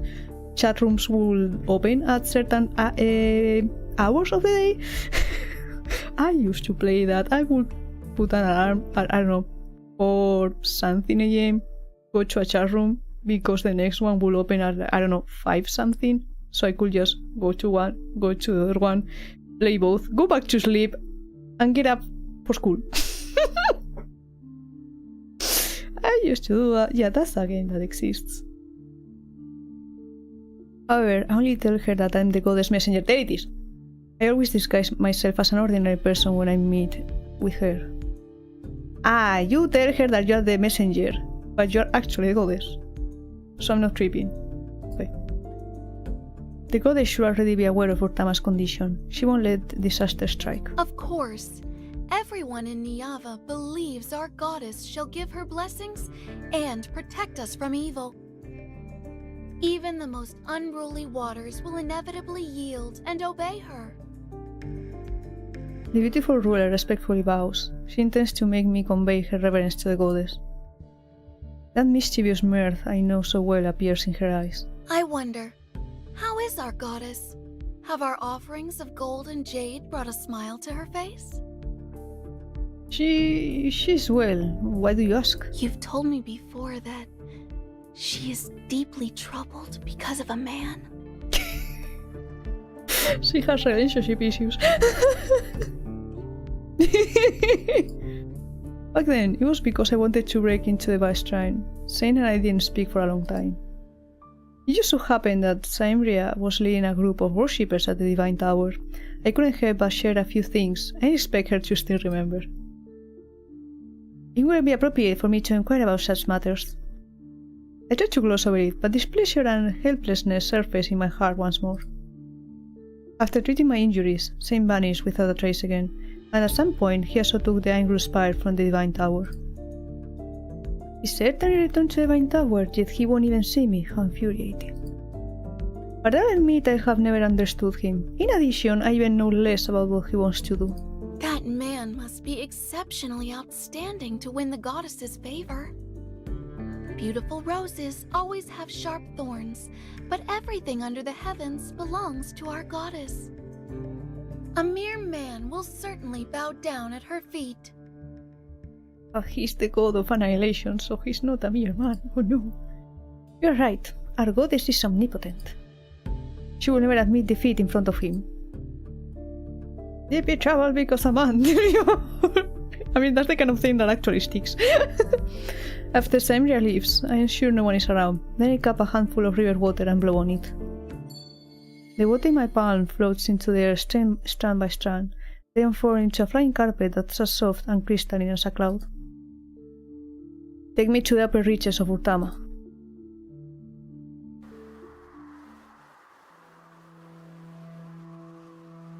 Vtama River headwaters. Mist spreads as the night deepens, and a subtle presence in the wind becomes increasingly pronounced. The closer I get to the surface of Vtama, the more certain my suspicions become. This is Zayne's power.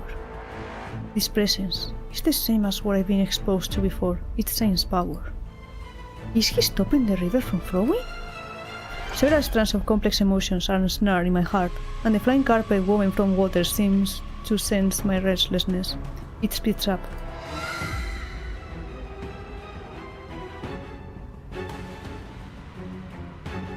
Suddenly, the river's surface, shrouded in mist, is slashed by golden blades as several golden Ainsus soar. Golden Ainsus? Zayne is here. They fly without delay as if something urgent is driving them forward. Seeing that I had caught up, the golden Ainsus cry out as they change direction. They quickly head... I can't fucking read. They quickly head towards the river source. As if passing through an invisible barrier, violent winds materialize around me. They stir the water to create towering waves. At the end of the river source, a monster covered entirely in crystals is entrenched. Strange, chaotic streams of light swirl around its body. Its mountain-like physique is blocking the water's flow. No wonder the river is stagnant. It's hideous and unlike the ones in the Vice Shrine.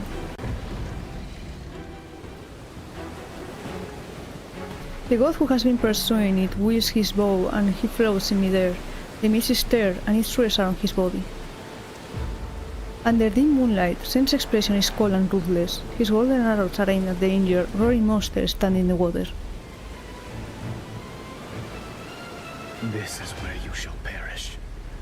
Struggling is a futile endeavor.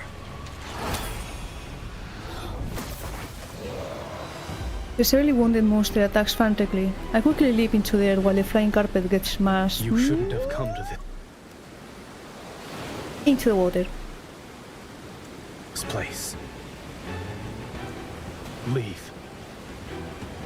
Zayne keeps his gaze fixed on what's ahead. One hand holds his bow while the other traces golden runes in the air. He intends to teleport me away. Well, there's stars that float around and maybe your little avatar was going up the thing and fell onto the star. That's the jump catch thing. It happens sometimes.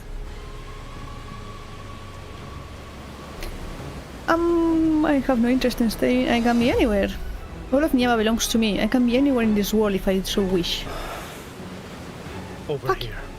Don't give it another opening. I grab my sword and fly to Zayne's side. The monster pivots and charges towards us.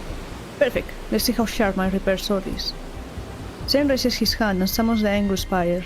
Brilliant light spills out from the golden divine artifact. A burning mark is etched onto the monster's body. Aim for its weak spot. I see it! My vision is consumed by refulgent light as the power of resonance imbues my blade with tremendous energy. I swing my great sword to attack. Meanwhile, Zayne's fingertips on the bowstring glaze with a spectacular radiance. The longbow is drawn, its appearance akin to a perfect full moon under tremendous force. Let's make this quick. Golden arrows carrying apocalyptic power pierce the monster's body. At the same time, a sword strikes where the mark guides me. That should finish it. Something's not right. Violent tremors accompanied by agonized roars shake the land as the riverbed and the area under the monster crumble.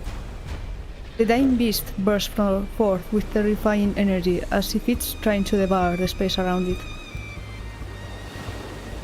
Go! Several golden runes quickly become entwined around my body. They're about to push me towards a distant place.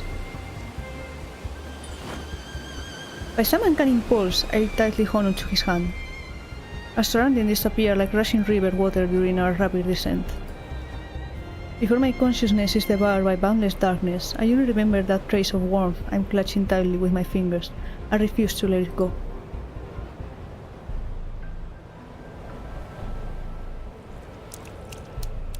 One chilling coldness washes over me again and again. I curl up.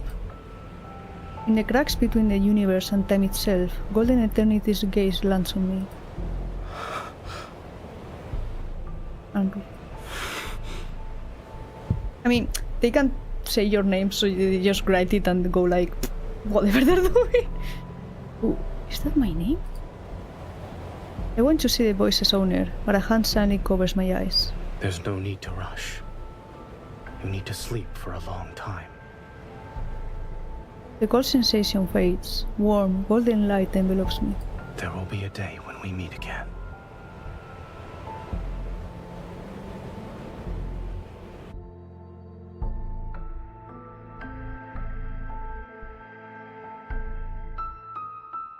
That went well.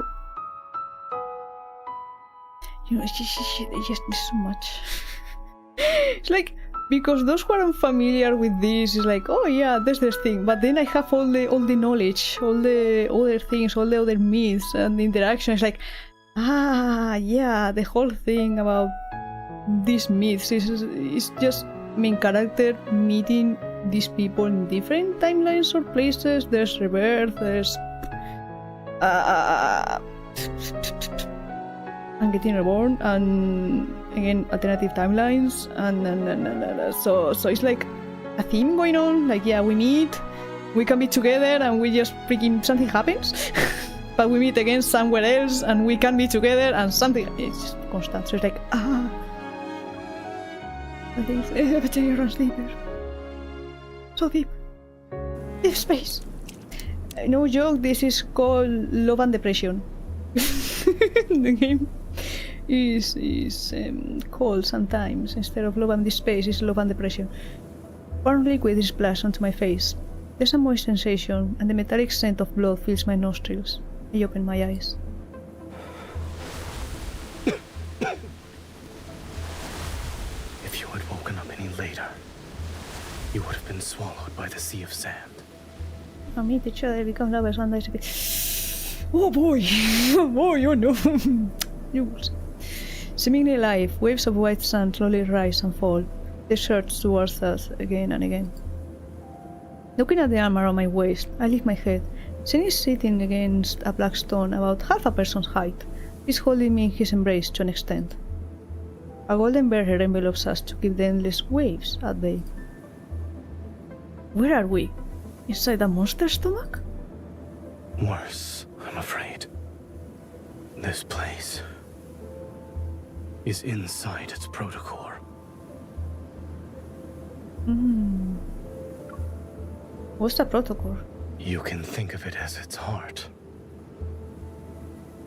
If this heart devours us and absorbs enough power, that monster will resurrect itself. I'll let it do as it pleases. We must get out of here as soon as... Sticky sensation on my palm makes me freeze. I look at the wounds covering Zayne's body. A moment passes before I tentatively reach out. It's blood. You're not mistaken.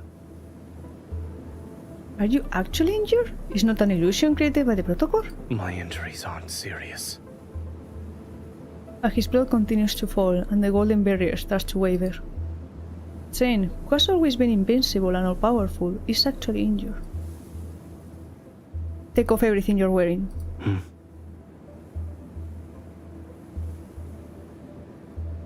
I can freaking do it. Ah, there we go. Seeing him not move, I use one hand to tear away the remaining clothes on his body while using my other hand to retrieve the water pouch from my waist. I pour water over his wounds. This is golden water from the tower's pool. Once the bleeding stops, you should feel better. He lowers his gaze and watches me wash away the bloodstains and dirt from his body. He also healed me like this when my body collapsed for the first time. He most likely recalls those distant days, those times when I at least embraced him with a smile. I was gentler than you and your current strength. Yeah, sure. Have more words that will incur my wrath? I don't know what I could say that wouldn't make you angry. Then shut the fuck up. I let out a soft hum and grab his hand. Give him power. Why are you helping me? When you were fighting a monster, you set up a barrier to defend the village by the riverbank, correct?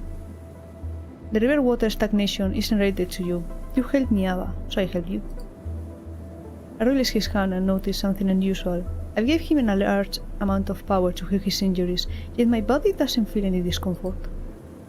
On the contrary, it's Zayne who, despite possessing power far greater than mine, was actually injured to this extent. Was the monster truly formidable, or is this cross-place affecting Zayne? Shut the fuck up! I mean, nothing I say makes you happy, just makes you angry. Shut the fuck up! Don't say anything, it's an easy solution. You need to think too hard. Many doubts gathered in my mind. I decided to ask Zayne about it. Why did the monster appear? The monster's origins? This place is peculiar. We have 2 monster questions and 1 peculiar question. Serious? Don't say anything, just stay there and let me stare at you. That will make me happy. Monster's origins? Speaking of which, I fought near the Bastrai many times before, but this is the first time I've seen a monster covered entirely in crystals like that. Do you know of his origins? I'm sorry to disappoint you, but this is also the first time I've seen it in Niava. Zayne turns towards the churning waves of sand, yet he seems to be looking at somewhere farther away. I follow his gaze, but there's only an endless expanse of white. Hopefully it'll be the last time too. I can ask multiple questions. Okay, what did it appear? Why did the monster appear? How did you discover it? As you can see, I happened to spot it while passing by. Nothing more, nothing less. I refuse to believe you'd pass by your damaged source on a whim. Then let's say I went there to clear my mind. You're a god with a heart of stone. You need time to clear your mind. Anger, sadness, fear, dejection. I can perceive the same emotions as you. I can tell. Mean. That's very mean. Just because he doesn't show it doesn't mean he doesn't feel it. Do you think this place is very peculiar? My body, which constantly needs to be healed, isn't harmed, but here you are, covered in wounds. I suppose this place likes you more, so it wants to devour you more. That depends on whether or not it has the ability to do so. Zayne traces another rune in the air, and the barrier immediately becomes wider and more expansive. It envelopes a large part of the desert. I need to recover my strength. Don't leave until then. Do you know how to leave this place? I don't. So we might as well destroy it. That's a solution. If you can't do anything about it, just fucking break it. Easy. Why is that difficult? We don't need to wait for you to recover your strength. Ray of my sword's healed, and a gentle power flows through my body. This unprecedented condition gives me more confidence. Leave it to me. Wait. And then I didn't. I stand on my tiptoes, immediately transform into a golden arrow. I swiftly ascend towards the night sky that's as black as ink. Ah, yes, destroy the place we're currently. We'll surely not perish in the meantime, no. Sounds like a plan. One moment later. Zayne watches the golden arrow fall like a meteor. He returns to his side and transforms into a figure he's most familiar with. Dust and sand swirled. Dragging his outer robe over her, Zayne closes his eyes and silently focuses on restoring his power.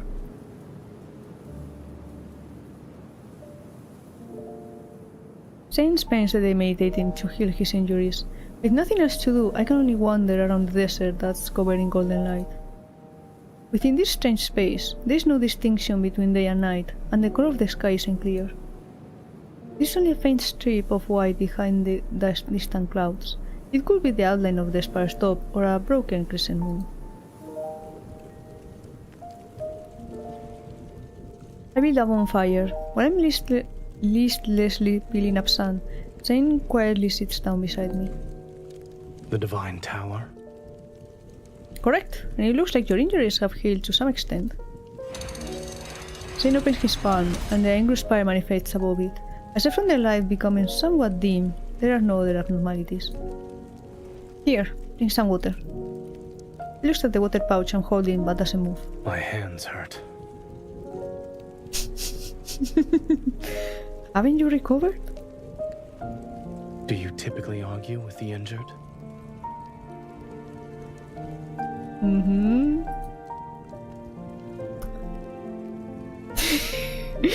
Do you want me to use my hands or do you want me to give you mouth to mouth? I mean, he hasn't specified.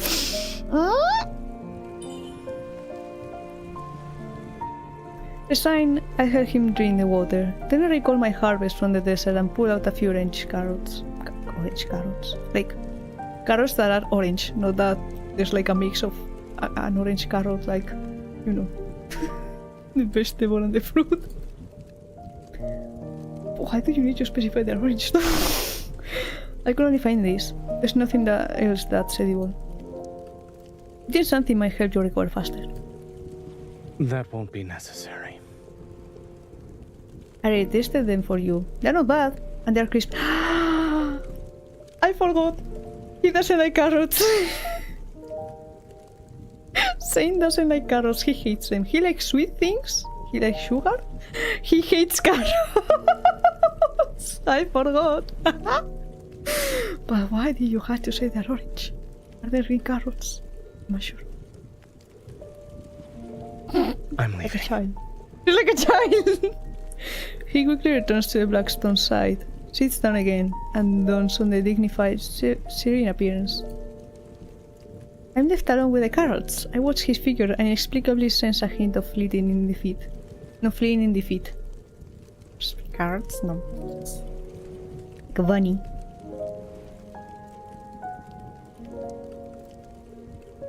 2 days later, I lose interest in sand art once I build an entire city-state out of sand. I soon find a stone slab. There is no sunrise or moonset here. Keeping track of time is meaningless. I'm not keeping track of time. Then what are you doing? I'm drawing you. I blow away the debris and dust. I point out the crooked lines and vaguely resemble his figure. This is how you appear when you were injured. And this is you when you let me give you water. Over here is how you look while recovering. When we return to the tower, I'll put it in the most prominent place. You remember such disfigured moments whenever you see it. Childish. Let me show you something that's not childish then. Using my memory, I carefully draw symbols in the sand before me. Several rocks here had these. It was almost like someone carved them. Assuming they are text, these symbols don't belong to the Niavan language. Can you read them? This space doesn't truly exist. It's simply a shadow cast from somewhere else. These symbols might be from the past, or perhaps they exist in a more distant future. He wears out of jewelry. Hope none of it pinches his jewelry.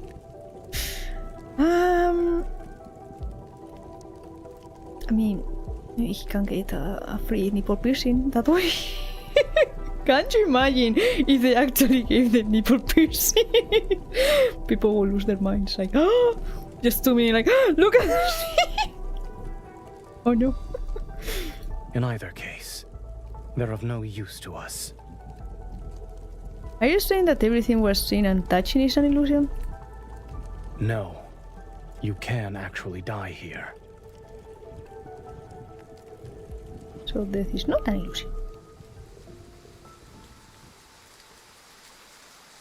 Few days later, it starts to rain in the desert. I don't like the rain. It represents rust, shapeless mud, and sometimes overflowing rivers, but... I mean, these are change in the space, so... The rain here is beautiful. Countless fluorescent blue raindrops fall like stardust from distant realms. They cascade through golden halos, and their splashes leave shimmering glimmers. If what you said is true, then do these droplets also come from the past? Or the future, perchance? Neither. They are time itself. I don't understand. He raises his hand and the angry spire gleams with golden light. It's more brilliant and dazzling than ever before. In your words, Zayne has fully recovered. We'll leave once the rain stops. Alright. How strange. I don't feel the joy I expected. It's only a subtle melancholy. When we return to Niava, will we go back to being how we were before? What do you mean? We'll only appear to be cordial, and when the reality is that we are emotionally distant, like strangers? Do you want us to be like that? I shake my head. I know you have things you need to do. There are secrets you can't discuss with me. I've also speculated countless times. I thought maybe you never truly intended for Niava to be destroyed. After all, there are many things you wouldn't need to intervene in. What is the answer you desire? Inspiring. So I've touched strangers and deep inside like, but actually... I hope I'm right, maybe I was wrong. Wait, what do you mean a desire? Desire? Answer a desire. I hope I'm right. Or maybe I was wrong. Maybe I was wrong? You intended... I was wrong in that... thinking this. That I thought, oh, maybe you never truly intended, but actually you did, so I hope, you know, maybe I was wrong to think you weren't going to destroy it. Or I hope I'm right. That you weren't doing it. You know what, okay, I don't care. I hope I'm right? Question mark? Oh. I hope I'm right, because I don't want to hate you. I certainly don't want to despise you. Otherwise, it make me, the one who insisted on choosing you so long ago, look like a hooligan.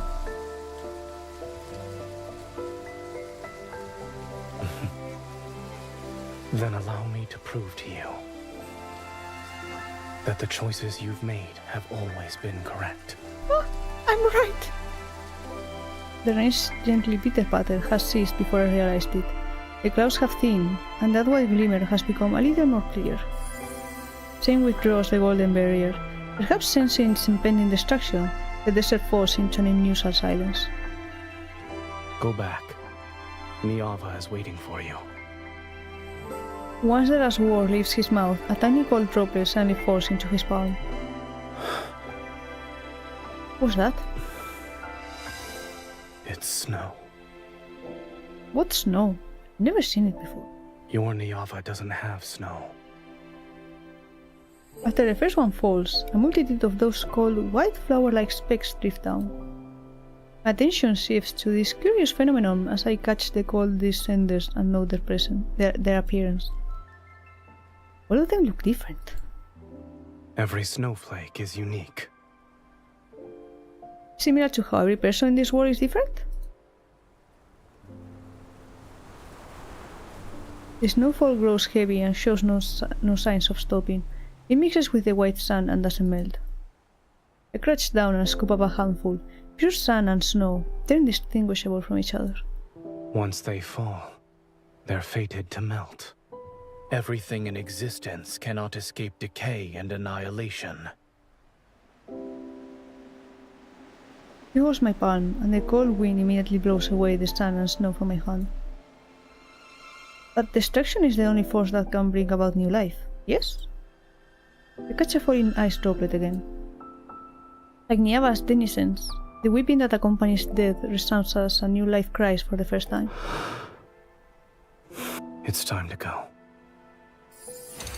An angry spire rises from his hands, its massive body settling onto the snow-white sand and manifesting a brilliant golden magic circle. As soon as I reach out, Zayne tightly grasps my hand. The warmth he spreads dispels the cold from my fingertips. When I step into the angry spire's magic circle with him, I look back at the heavy snow that's gradually covering everything behind us. This snow is unworthy of your affection. Love me instead. This guy is trying to trap you with these vague questions. Yeah, he likes to be vague, and you're like, wait, what? What did you ask me? Wait, what is this related? What? And then you fall and you're like, ah, this is kind of nice, but also, how dare you? The violent tremors and blinding white light makes it seem as if the world is collapsing. Then I'm pulled into an embrace that's as cold as snow.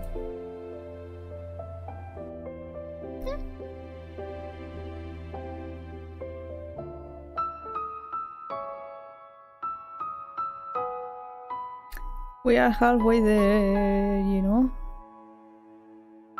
More or less. It's been 2 hours because I've gotten too distracted yapping. It's fine.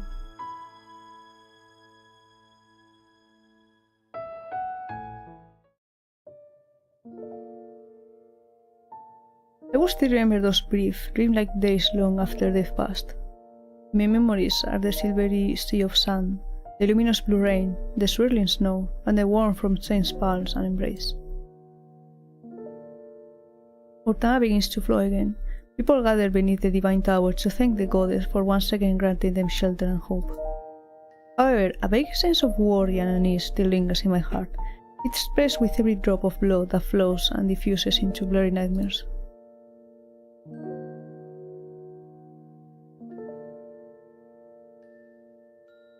Are you awake? Yes. A ray of morning light shines into the divine tower. It draws a sharp line of light and shadow across the smooth tiles. Groggy, I sit up in bed and watch Zayne dress himself. In an unhurried manner, he puts on his accessories. That is a fun part. Yeah. And it's always more fun when there's actually people around to jab you. Like you! Also, he's going to take so long to get ready with all the accessories and golden and clothes and... Are you sure you want to put on clothes? It would be easier if you didn't. Even cling together. Nice detail. You had nightmares last night and cried out in your sleep. Is that so? I don't remember anything. I suppose I did have a dream. It's more like a terrible one. Which is why my subconscious doesn't want to remember it. What did you say? I only heard you cry out, Niava. Then... you gave me a good wallop. Deserved it. Where did I hit you? Truly? Where did I hit you? Let me see. It's an excuse to look at him. Here. I look intently for a long time before finding a barely visible streak of blood on his neck. It's better now.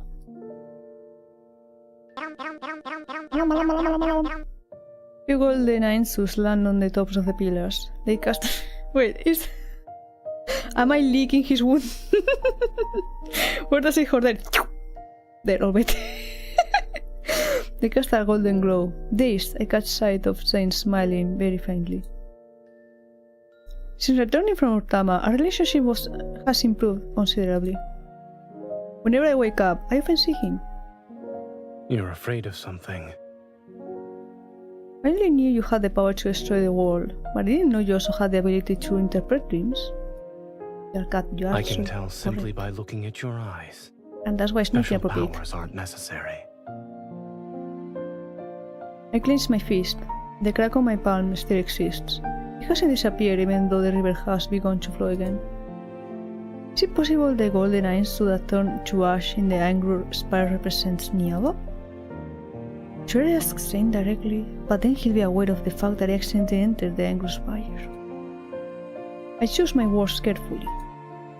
Zayne, I remember you saying your divine gaze can see those that are about to meet their end. So, what you see currently is Niava included? Yes. I see. I know. For a minute I can't think of anything else to say, so I cannot respond with silence.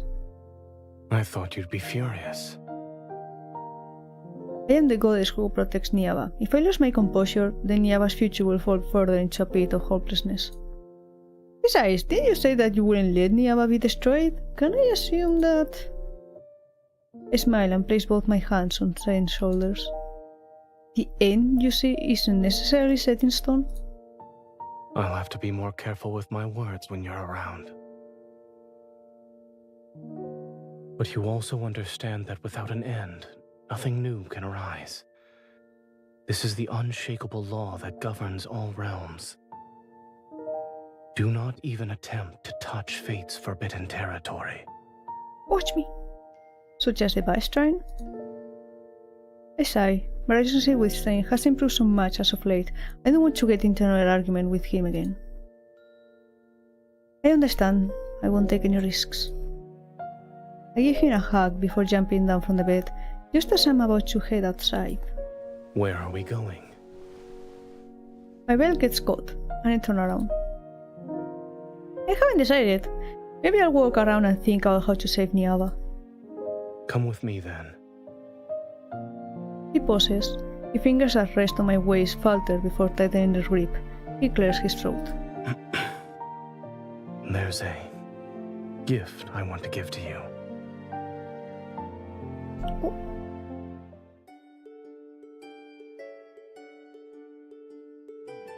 Zayne leads me through a city's alleys. On the street and by the riverbanks, there are busy, ecstatic humans everywhere. Zayne covers his eyes and I wear a veil. At this moment, we're simply two lovers walking hand in hand amongst the crowd.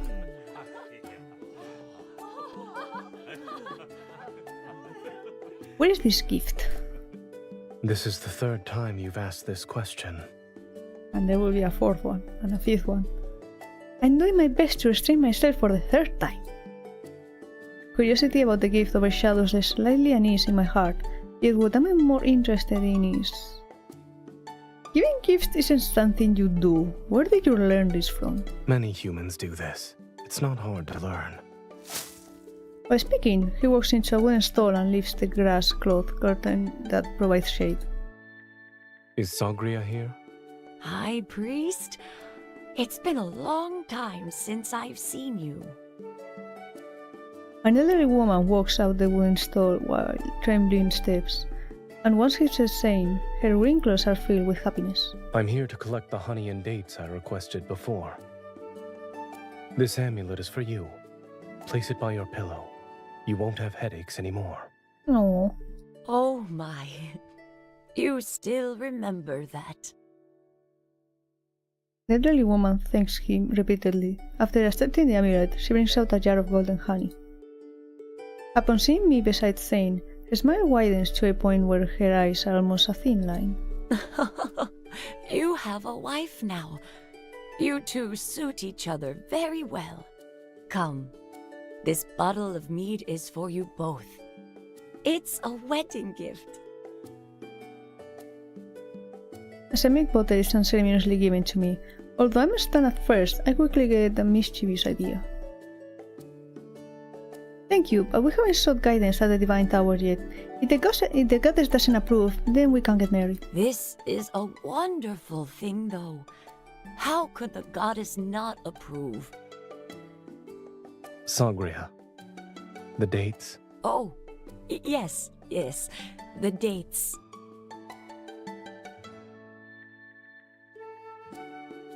After bidding farewell to Sagria, Zayne carries the heavy dates and honey. He also takes the meat from my arms. Why did you buy so many sweets? They're for divination. We need to please the goddess. How can you be so certain that the goddess will like them? We can find out. He holds out a date in front of me. In all of Niava, Sagria's pickled dates taste the best. Would you like to try one? I guess. Full anticipation, I did the one from his hand. It's sweet enough to slay a goddess. Don't I like sweets? Near the riverbank, Zayne knocks on the door of a madhouse. An honest man greets us. High Priest, the wild herbs you asked me to pick are here. Will this suffice? That's enough. Thank you. As Zayne examines a basket of unknown plants, I talk to a man named Sabir.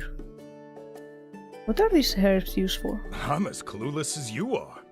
These suddenly appeared one day in the wheat field behind my house. I was gonna cut them down and throw them away, but the High Priest passed by, saw them, and asked me to sell them to him instead. He also paid me to set aside a small plot of land. I was told to let the wild herbs grow there. Now he visits regularly to buy them.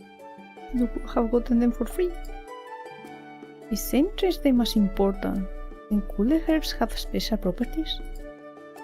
Take a small piece and taste it. It's bitter with unremarkable texture, unlike the plants humans might forage.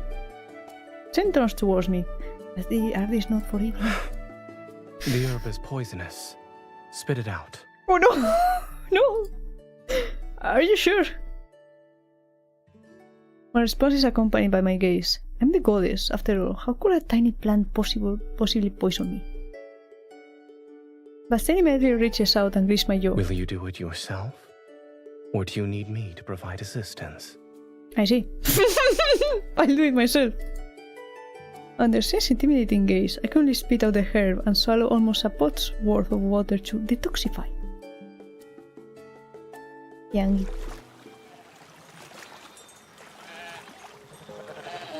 We continue walking downstream along the riverbank. The clamorous voices fade to an extent, and smoke drifts from the tranquil villages.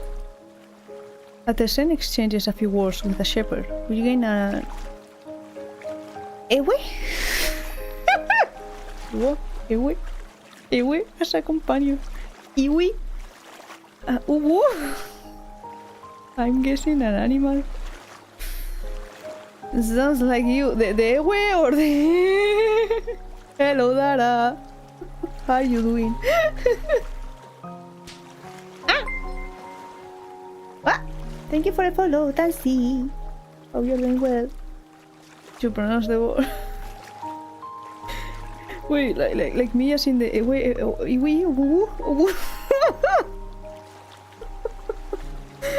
Hiya! Honey, dates. Wait! I know in English, usually when there's a vocal, you know, a, e, o, u, or a, e, I, you know, those ones. Usually there's an a before it, you put an n, so it will be like an ewe. So that, why is it ewe? What is this? And it is ewe, and this basket of white herbs, none of them look like Zayne's gift. Ewe, just like you. Why? Am I the embodiment of Ewe? Ads! Ad break. Let me have water. I'm hungry.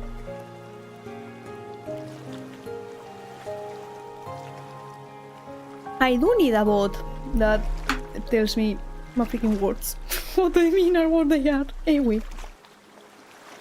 The free stretch as well.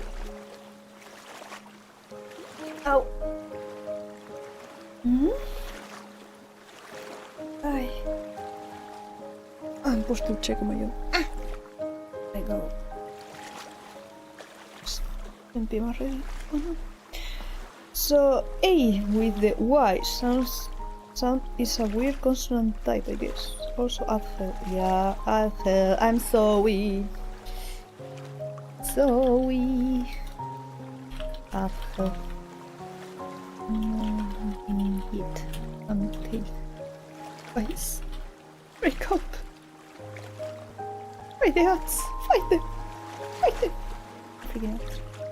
I was hoping the chapter will end as the ads were about to start. I was hoping like maybe I know they're coming, maybe. I didn't want to go like, yeah, no, let me postpone them for a moment, and so it's like, hey, yeah, end of chapter. Yeah. I should have argued for a jail. Anyone else in a jail, they can hear me. I can scream at them, but they can't hear me. Anyone else not in a jail? Never. Tansy, are you also in a jail? I'm so sorry. You came in and you get put in jail. Oh no. I could put chat in jail. I have a stupid idea. I have a stupid idea. I don't know if anyone can hear me. I'm just going to say it, for those who can actually hear me. What if I make it so when the ads are going on, I just put like an overlay over the chat, so it's like a jail? Chat is in jail, at jail, and just with a little sign that just says at jail at the top. And once the ads are over, it just disappears. I could do that. I think it will be funny. I should write it down. You know what? Write it down. Agile overlay. Why? Because yes. I need to do funny things, otherwise I die. If I'm not funny, I just die. That's how it works. The streaming world is very harsh on oneself. I can't even check how much is left for the ads because I don't have my browser open. Wait, can I have another look? Maybe I can, but maybe I should check later.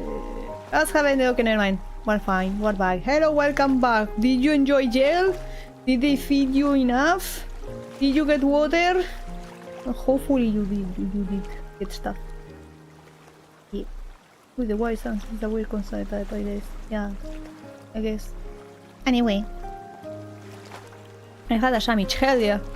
I still need to have dinner. Just in the shade, I use a bundle of grass.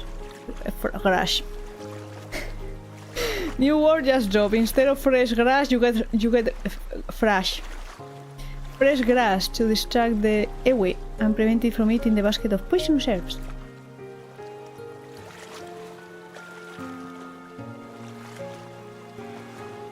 Neat. Where did you conjure these wheat cakes from? I ran into an acquaintance earlier and they gave them to me. He spreads the honey he obtained on the wheat cakes and hands them to me along with a few figs. You know so many people. When you weren't at the Divine Tower, were you befriending every mortal you saw? I wouldn't call it that. I merely had a few chance encounters and we became associates. These humans are fond of you. You don't actually dislike Niava. The humans here don't annoy you either. I never said I dislike Niava. Oh. I gently punched him. You could have explained this to me earlier, yet you let me have misunderstandings about you for so long.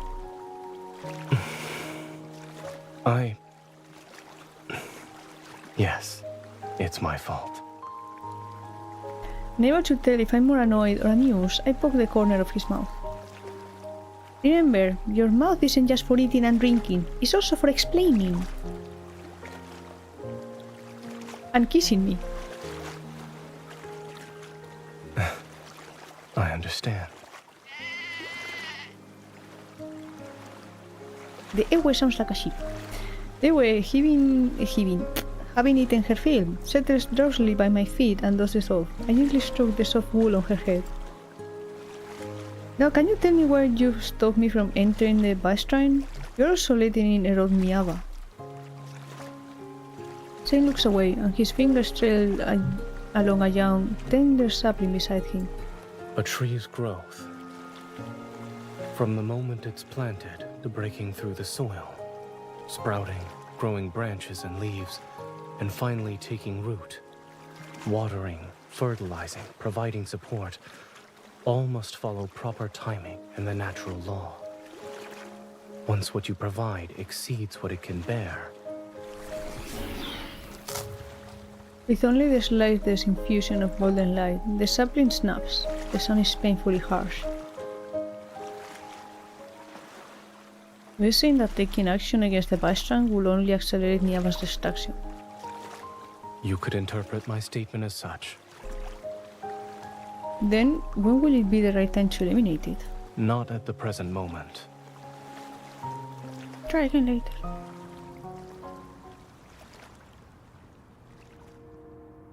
After passing through another wheat field, Zayne finally brings me to our destination, a home that belongs to farmers.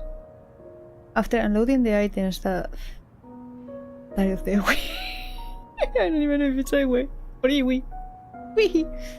They will have been carrying, a weathered woman welcomes us into the house.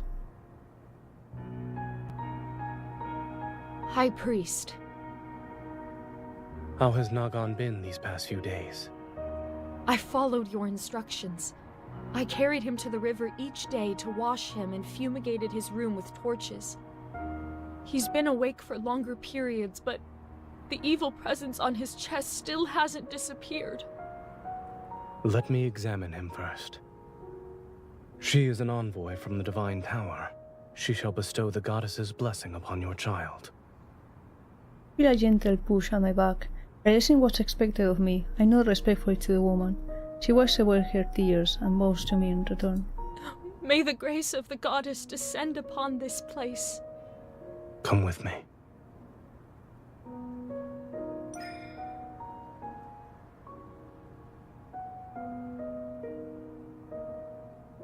A clay lamp burns inside the madhouse, its meager light revealing an unconscious child on the bed.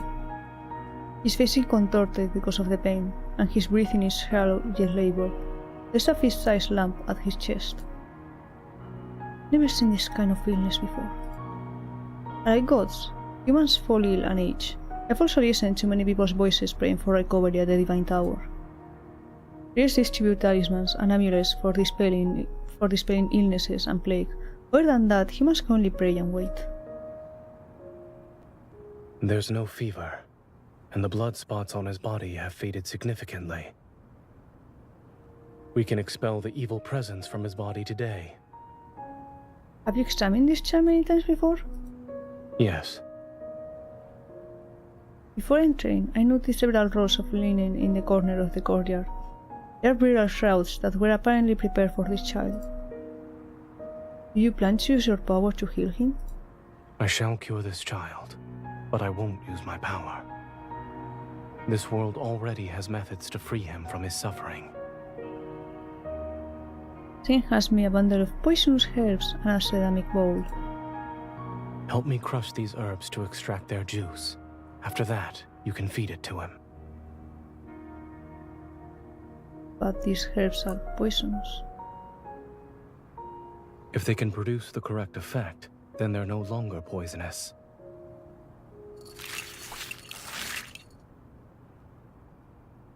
I feed the viscous juice to a child.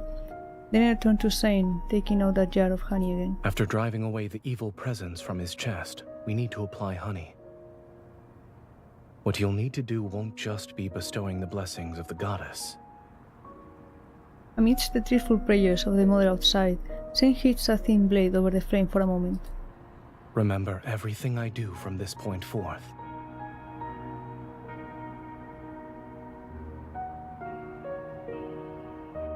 Surgery? Ancient surgery? To move the lamp? Not the kind of lamp that lights up, but the kind of lamp that just the ball. Thanks.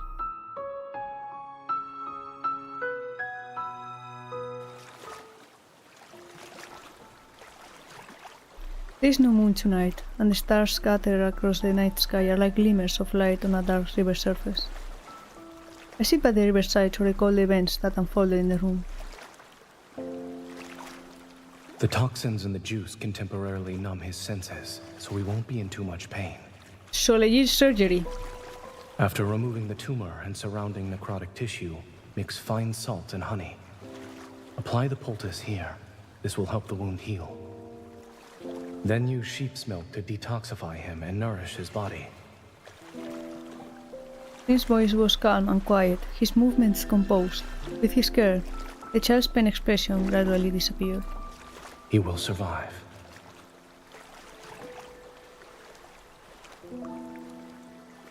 His actions felt unfamiliar to me. In the depths of my heart, there's always a faint tremor. It's as if something is about to break through the soil and emerge from the earth. Clean his body every other day, but don't touch the wound. You can feed him more sheep's milk. Also, no, it's a sheep, it isn't an ewe. Zayne gives the ewe to a grateful woman before walking towards me. Why do you call it ewe, but then you refer to it as sheep?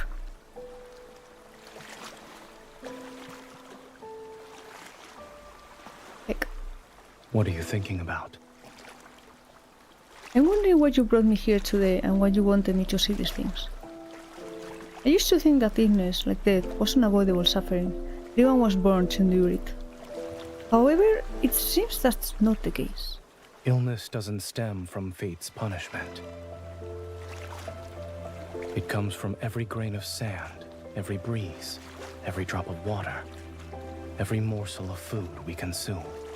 Everything in this world could potentially become a source of disease. It's a female sheep.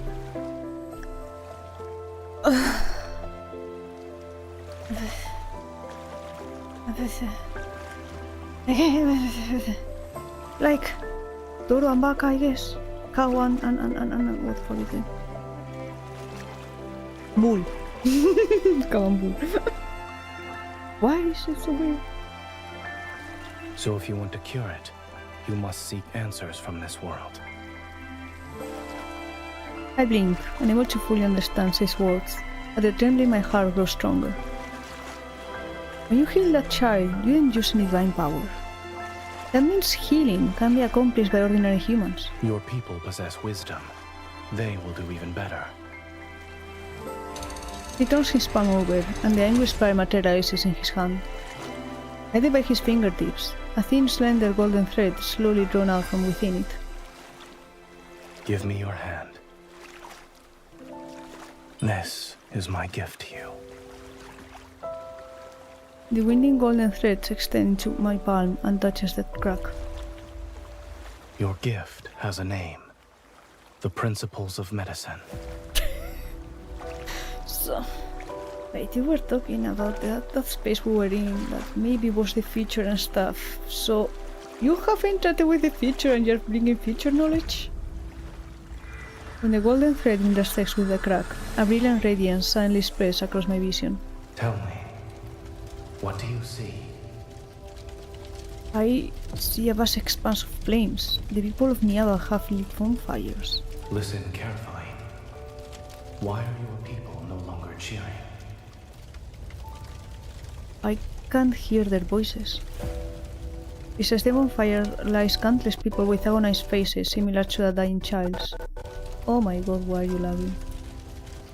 They are convulsing, struggling, bleeding from their bodies. Black clouds buzz and writhen around them. They are pulling torches from the bonfires to chase after those black clouds. Then they set them ablaze. The crimson flames ignite the black clouds, and they soar and shriek as they rush towards my divine tower. Hello, lightning! Welcome in. You meet. Yes! The falling sparks transforms into flames that lick the hem of my. I can't freaking read. Why do you do that? Falling sparks transform into flames that lick the hem of my dress. I stumble backward and fall into the embrace behind me. Don't be afraid. Look down at your feet. I lower my head and see countless newborn green plants growing. They wrap themselves around the steps and cover the raging sea of fire. People harvest them, draw clean water, preserve the flames, and sterilize sharp blades with fire. They do it in the same way Zayne did. All of this, everything you see, you can call it medicine. It's a tangible form of the principles of medicine. Knowledge meant to heal diseases and recover from plagues. From now on, your Niava will never again be driven to desperation by disease. Nice. How are you doing, Lightning? All good, all well. It's not long before an unprecedented plague arrives in Niava. I taught these principles of medicine to Saimria in the form of a divine prophecy. Soon, the suffering people lit fires, killed insects and flies, gathered unfamiliar plants they had never before recognized, and consumed their extracts. They began to ask about the blood in their bodies' flows, where their hearts are able to beat, and how their bones support them. The looming shadow of disease gradually fades from Niava. After that, Zayne gave me more gifts. Iron casting, metallurgy, water management, land reclamation, calendars, mathematics. Each gift ultimately made life more vibrant through people's wisdom. The city-state grew stronger, and my Niava achieved a glorious prosperity that filled me with joy. That crack on my palm had also faded considerably.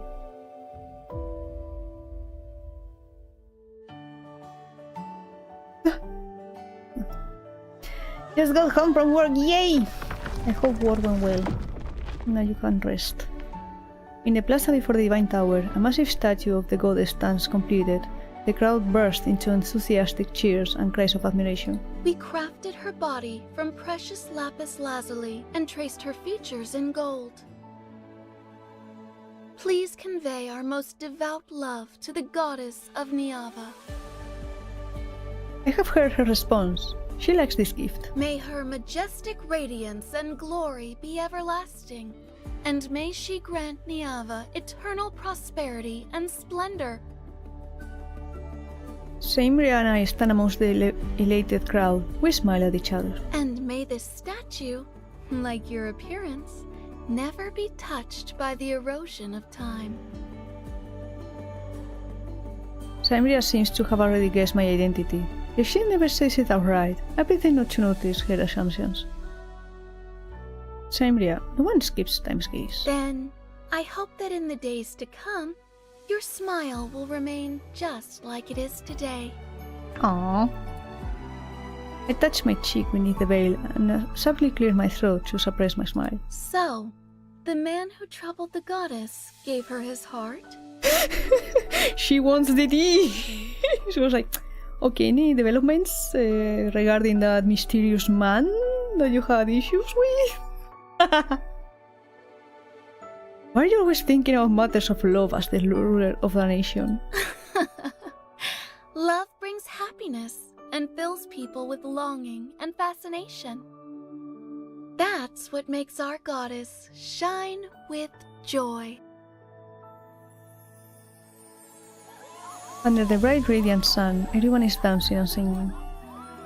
Urtama and Ingar flow endlessly, as the bountiful harvest will fill the spacious granaries. The city walls, made of lapis lazuli and glazed stone, become more magnificent, and the poet's melodious songs travel with ships to distant lands. I guess towards the top of the Divine Tower. I know Zayne is also looking at Niava, me. Ready to wave at him, I raise my arm. A sharp pain spreads from my palm and encompasses my entire body. An immense premonition immediately wells up in my heart. I open my slightly trembling palm. The crack that had been troubling me turned into an open wound.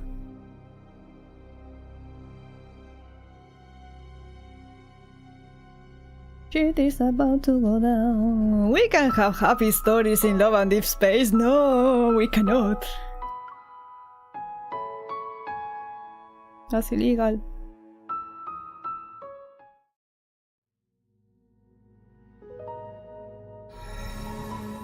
While cheers surge like a tide in the plaza, the angry spire, deep within the Divine Tower, emanates several streaks of light.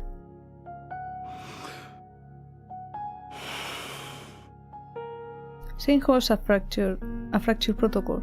The monster that had been entrenched at Urtama dropped it.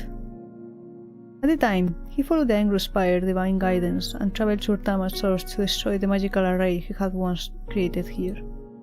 There. Unexpectedly, the array originally meant to separate two realms had transformed into a massive monster after accumulating energy for countless years. If I don't destroy the remaining magical arrays, she and Niava will face an even greater disaster. But that would be the herald of an even swifter farewell. That's one of the reasons I stopped playing. The stories was always so But that's what keeps me coming. It's like a love-hate relationship, but in which I just cry and then I'm like, but they're hot men. So it's okay. Moment.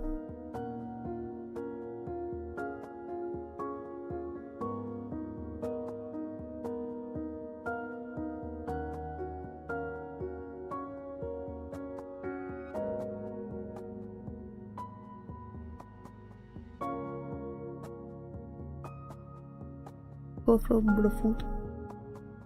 There we go.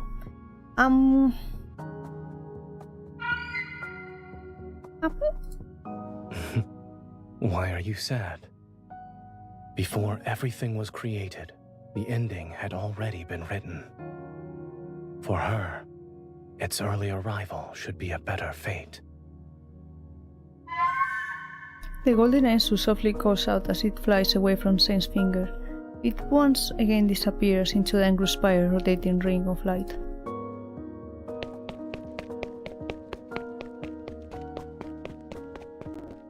I hurry back to Vine's tower as the stinging pain in my palm announces a cruel fact. The gifts that Zayne gave to me, which were actually facets of a civilization, did not change Niava's path towards destruction, but... Besides, didn't you say that you wouldn't let Niava be destroyed? Can I assume that the end you see isn't necessarily set in stone? I'll have to be more careful with my words when you're around. Zayne wouldn't make empty promises. He gave those gifts to me because he has a plan. Zayne, what do you intend to do? My intuition tells me Zayne won't say anything. So where will I find the answer to this mystery? The golden Ensu's call passes overhead. Following his shadow, I spot the Angry Spire in the distance. If I enter the Angry Spire, the mark on my palm appeared after I accidentally entered it. If I enter the Angry Spire again, will I discover something new? I'm going to fuck things up! Oh no.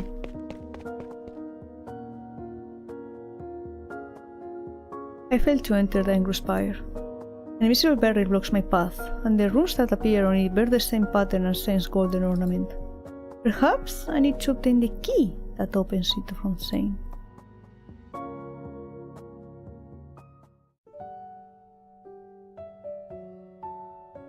The following evening. Hey Zayne! Can you give me the key? What are you doing? I wrap my arms around Zayne's shoulders and see him holding a reed pen. He's drawing on a wet clay tablet. The outline looks somewhat familiar. It reminds me of the new statue that humans carved for me. I'm drawing you. I look at my eyes and eyebrows before carving 2 more lines.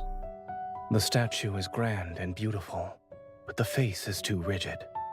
It's lacking a certain charm. His gaze leads between my face and the clay tablet. Now I can say it's 70 to 80% accurate. You are unskilled. You suck. You're a god who controls the fabric of obliteration, yet you're unskilled when it comes to creation. Is that so? I believe it's drawn well. The features are very accurate, and it captures your essence too. Zayne slowly traces my forehead, then his finger trails down to my lips. Here, here, and here. They're drawn with great precision. I can tell. I make a move to bite that mischievous finger, but Zayne gently holds my chin in place. No matter. I've already completed my most important creation. It's all right if other things are left wanting. What is your most important creation? It's a secret. I look at his chest where one pendant stands out conspicuously amongst the golden ornaments. It's the same as the runic pattern on that barrier of the Angry Spire. If I get it, I'll be able to enter. I feel slightly guilty, but I must know what Zayne plans to do. Otherwise, I'm afraid there will be consequences I can never undo in the future.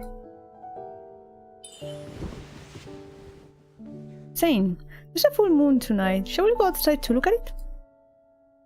All right. No, I'm tricking him. I don't like tricking people. No. Probably. The moonlight is hazy. Far away, the sounds of singing and dancing from the city can still be heard, but they quickly fade into a night wind and soft chirping of insects. On the terrace of the Divine Tower, I ranch the food I bought from the market on a table and sit down. From the market on a table and sit down next to Zayne on the rattan bed. Try some. I requested these honeyed sweets be made according to your preferences. Cinnamon, pine nuts, and cashews. Although it's delicious, it's a little bland. That's impossible. I watched them make this myself. They added this much honey. It's very bland. It is more. I watched Zayne skeptically as he eats 2 more pieces with the same unfazed expression. I think for a moment before tentatively leaning in to give him a kiss. Is this sweeter? This? You're lying, it's so sweet! It was a trap. I scrambled to find water, but he catches me with one arm and pulls me back. Aren't we admiring the moon? The water is over here. Once I drink it, he continues to hold my hand and allows me to rest against his chest as we appreciate the moon. The pendant is right before my eyes, its radiance so bright that it almost hurts to look at. A long time passes, then I can't fucking read. Oh my god, I saw the option, seduce him. A long time passes, then I take a deep breath and finally make up my mind. Seduce him or make him intoxicated? Oh my god. I mean, I'd rather seduce him than make him intoxicated, because I don't know, make him intoxicated sounds worse, like, yeah, let me drag you so I can steal from you and do this without your consent. At least with seducing, it's like, okay, you have to be into it. Probably. Probably. Zayne?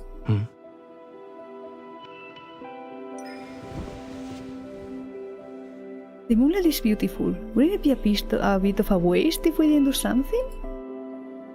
He's caught off guard, his gaze drifting to the places my clothing conceals. Your body is... Does it only have to be when my body's on the verge of collapse? We're outside.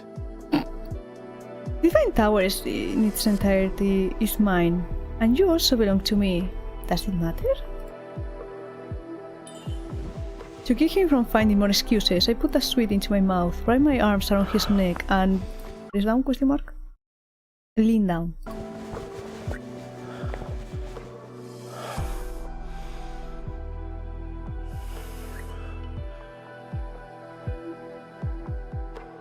Well, according to Keikaku. Keikaku means plan.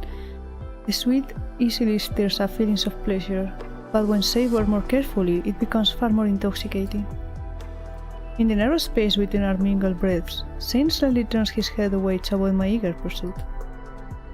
The kiss that misses its mark lands on the corner of his lips. It draws out deeper lingering breaths. Is this a gift for me, or a new punishment? I lower my head and rest my cheek against Zayne's shoulder. My lips touch the spot where his heartbeat pulsates against his neck. With every syllable, I can feel his skin become damp beneath my breath. You enjoying the view, diva? Like me? Do you want me to stop?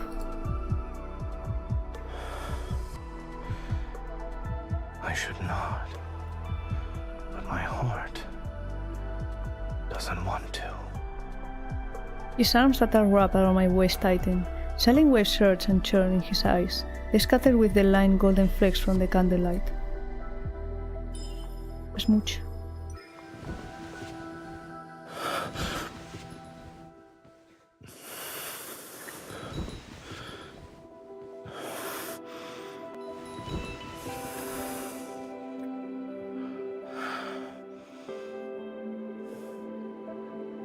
My name, held between his teeth, melts faster than the sweat of our lips and tongues.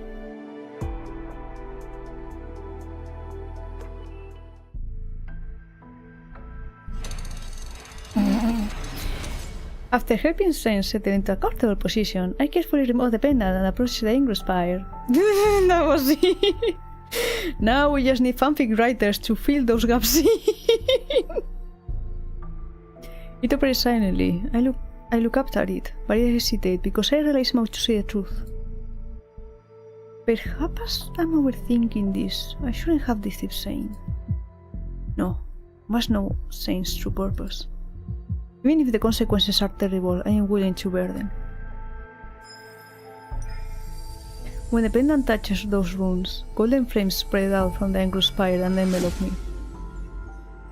My vision blurs, my consciousness falls before this golden light, and the cracks of the world open before my eyes.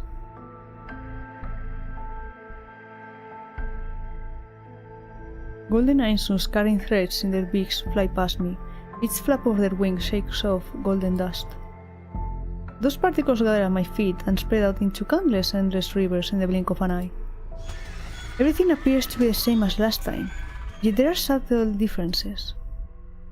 If the Ingress Spire contains all the worlds in the universe, then each river leads to a different world. I'm not sure which river I should step into. I look at the wound on my palm. I hesitate for a moment before cutting it.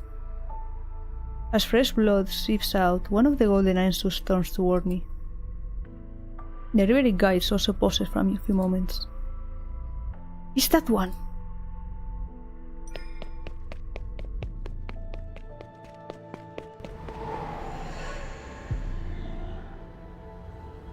Falling winds carry an aura heavier than death itself.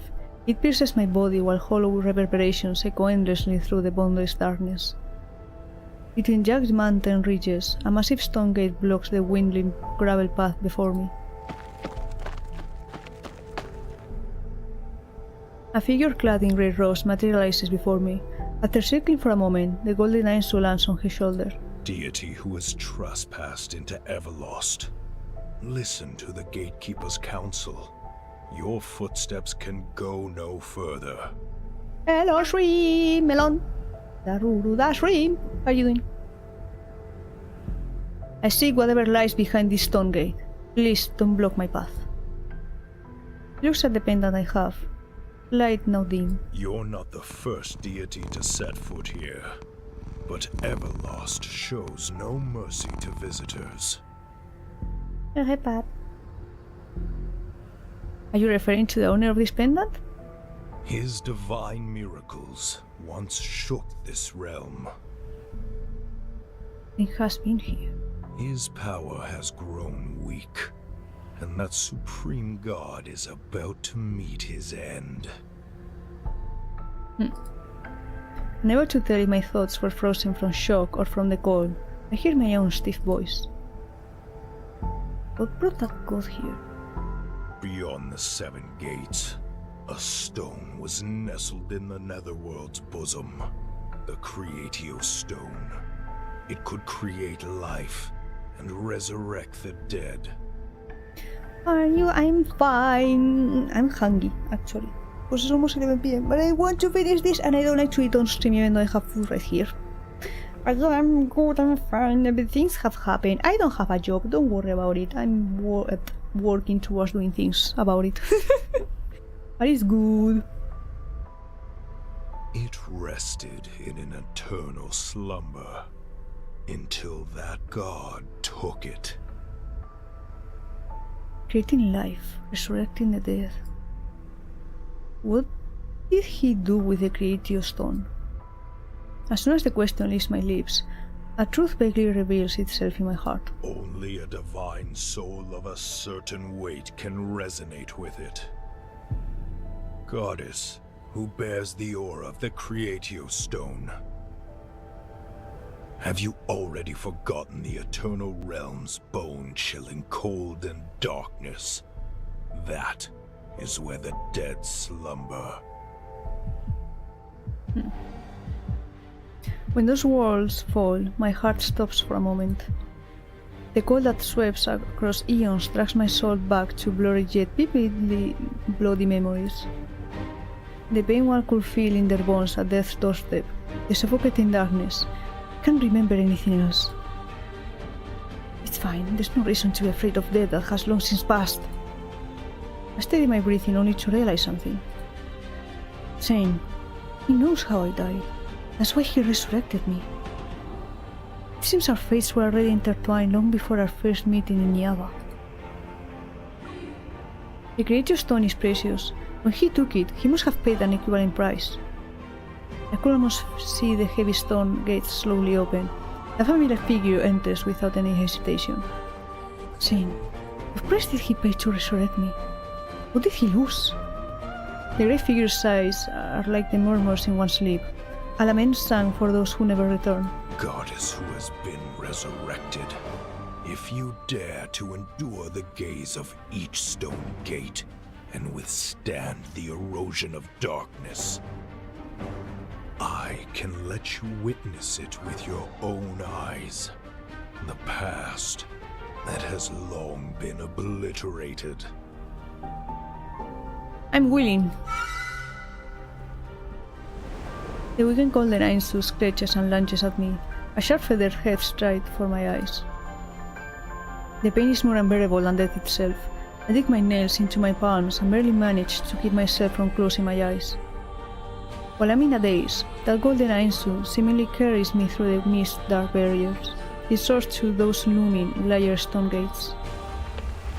White bones dance wildly, rivers of blood boil, and thorns leave crisscross bloody marks on a body stripped of power.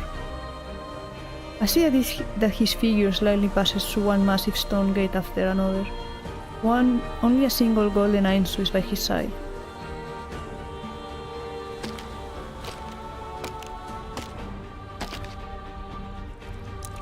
One blood splashes onto colorful flowers that rest on the countless bone fragments beneath his feet. Is quickly absorbed. Countless greedy whispers echo around his ears. They wait for the moment he falls so that they can devour him. Zayne. You shouldn't have followed me here. My power is about to be consumed by Everlost. Leave, before you're also devoured. Don't go any further. Just as if my spirit possesses the bear by his side, the words I speak transform into shrill bear cries. I'm unable to stop him.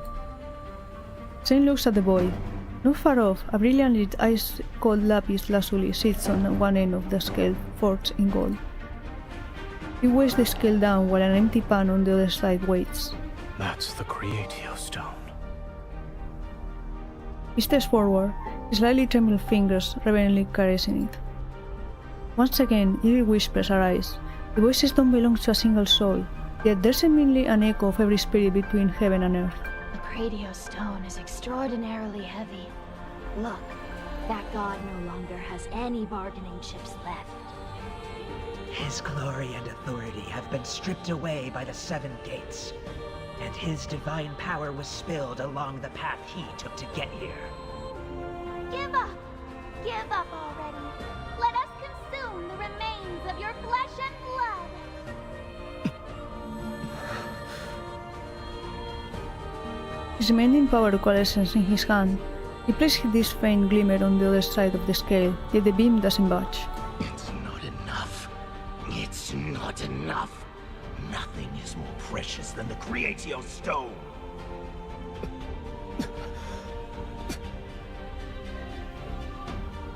In his palm, a mass of fresh blood swirls like crimson mist to become another weight on the scale. The golden beam tilts ever so slightly before returning to its original position. That's enough, Zayne!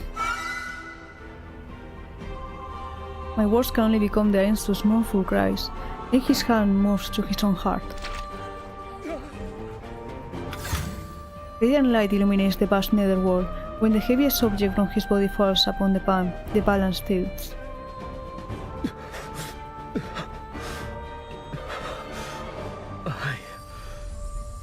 shall exchange this for the Creatio Stone. I will give her a new life and a place to rest. The translucent gem falls into Zayne's hands as he struggles to take out another equally brilliant crystal form from fresh blood. Now we have normal run on screen. Let me move them to the side. There you go. Do like normal run. With crankly.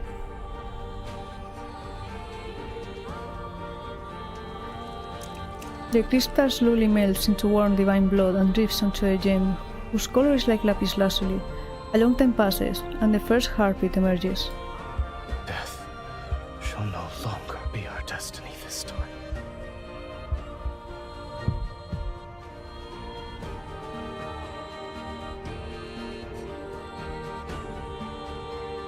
How we doing, chat? There's 2 left. There's two. Let me get a bite of the thing. I'm hungry.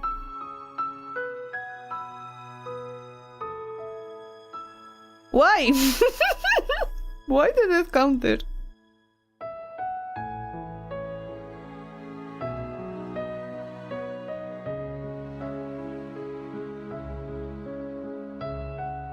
I mean, not yet. Not yet. You haven't died yet. I mean, I guess we have died once.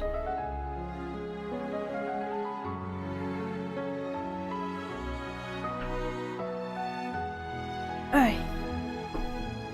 2 more. And we haven't seen the animation from the other memory yet. We have seen the first one, which happened right here. Usually sometimes they go like, yeah, this one is when it plays. No, in the first one, like, hey, here's the spice. Then you get hooked and then happens. Then things happen and then you're sad.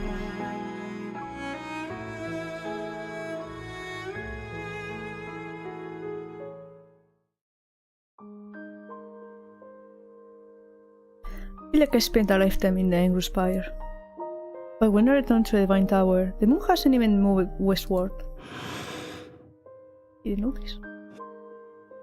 Carefully placing the pendant back, I can't help but gently smooth his slightly furrowed brow.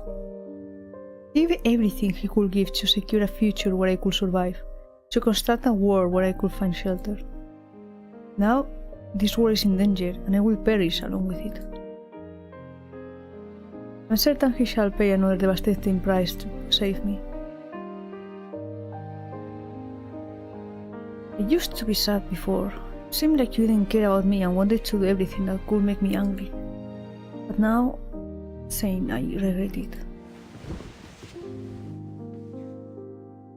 These words are spoken aloud. I rest my head over where his heart is. I would prefer it if you never liked me. I'll stop you this time. I will face my fate, Niava's fate, on my own.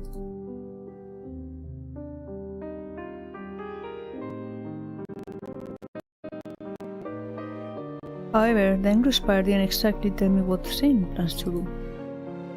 I racked my brain for many days and secretly made preparations to the best of my ability.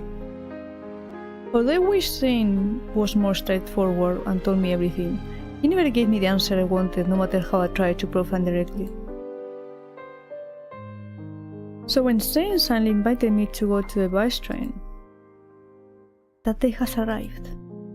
Premonition of separation and indescribable melancholy welled up in my heart, but I put on a carefree smile. Alright, let's go.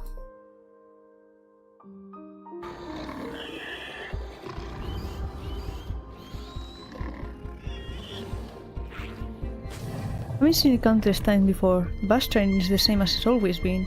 Distant sun fills the sky, and black mist enshrouds everything. Yet Zayne stands by my side and fights alongside me to eliminate monster after monster. When I asked you before, you said the bus train couldn't be destroyed yet. Is today that time?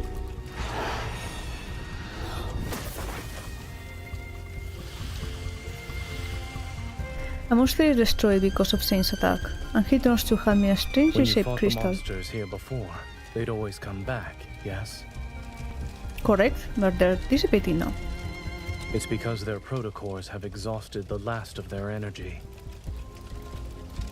I take the crystal from Zayne's hand. He says the protocols are these monsters' hearts.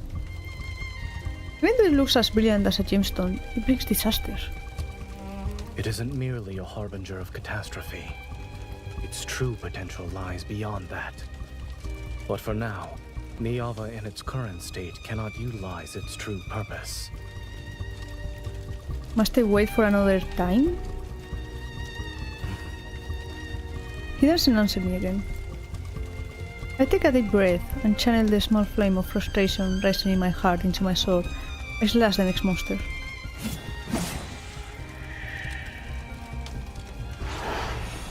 The time spent in these fierce battles is fleeting yet extraordinarily long. The last monster is annihilated. In the blink of an eye, the black mist and thorns vanish. The corrupted land that once brought countless disasters to Niava is seemingly swallowed up by an invisible vortex. I should feel a sense of relief, yet the heavy feeling in my heart hasn't lessened in the slightest. The ground violently shakes, and a surrounding ripple with invisible waves. They grow larger and larger until the first crack appears at their center.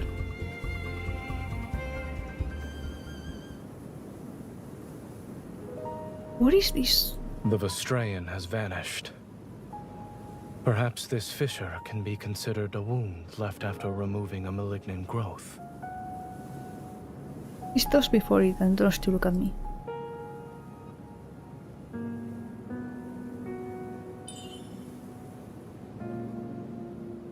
Let's go.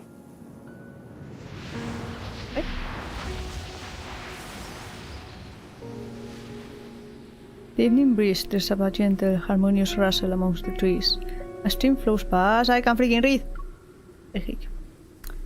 Stream flows past the undulating rocks and stones. I don't know why they keep doing that. Like, this is the valley where we first met. But it was eroded by the Vstrayan centuries ago. It became a desert with yellow sand. Is this a dream? No. Zayne holds my hands as we disturb the bubbling water. It's cool and I can feel every strand of water flowing through my fingers. I remember you saying you wanted to claim me as your own when you first saw me. Oopsies. And you planned to take me back to the Divine Tower. You drew your bow and knocked an arrow, and the projectile penetrated the mountain. I have never seen someone so powerful and handsome before. Of course I couldn't let you escape. Looking back now, that day was a first meeting for me, but for Zayne it was a reunion he waited a long time for. When you saw me back then, what were you thinking? I thought I was very fortunate. The first person I encountered in this world was you. Was seeing a beautiful goddess from the sky an unforgettable experience? That beautiful goddess was preoccupied with gawking at me.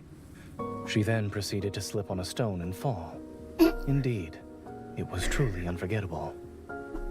I mean, I fell for you, but I had to make it clear. It hurt when you fell from heaven. No, but it did hurt when I slipped on the stone. As if we were going for an ordinary stroll, he leads me through grove after grove of tree shadows, this way with starlight. We are in the depths of the Vstrayan. If we go through here, where will we find ourselves? Do you want to know? I don't. Stop in my tracks and tightly grip his hand. If we reach the end of this world, he might leave me. I want to stay here. I don't want to go anywhere.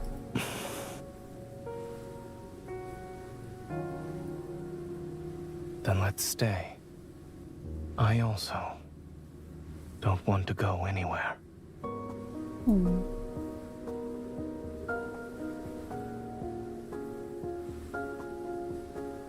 The passage of time becomes insignificant. If we desire to see a sunrise in the sky, daytime descends. If one wishes to see the stars, the sky will become a black expanse covered in specks of light. There are mountains and rivers, lakes and streams, green meadows, flowers, plants and trees, and even houses. This place is like a small world created by a nameless deity. It was made for me and Zayne, and we are the only two living beings here. Zayne and I have never been apart for every moment we've spent in this space. Even a deity in this world unknown to anyone would willingly become an ordinary person driven by love.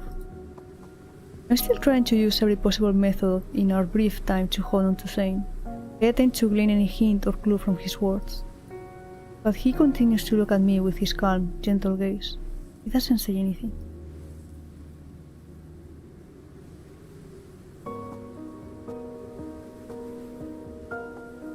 This is for you. I place a clay figurine made from a river mud in front of Zayne. So that's why you were digging up mud by the river for several days. He takes the figurine and examines it carefully. Is this me? It resembles you, no? This is the most handsome one among all the clay figurines I've made. I thought you would make a pair. Oh. I actually did try to do that, but I kept breaking. Foreshadowing. Remember how you used to heal my wounds. You're more likely to succeed in making a pair compared to me. Didn't you say I'm not good at creating things? But you're still constantly trying to fix everything, whether it's me or Niava.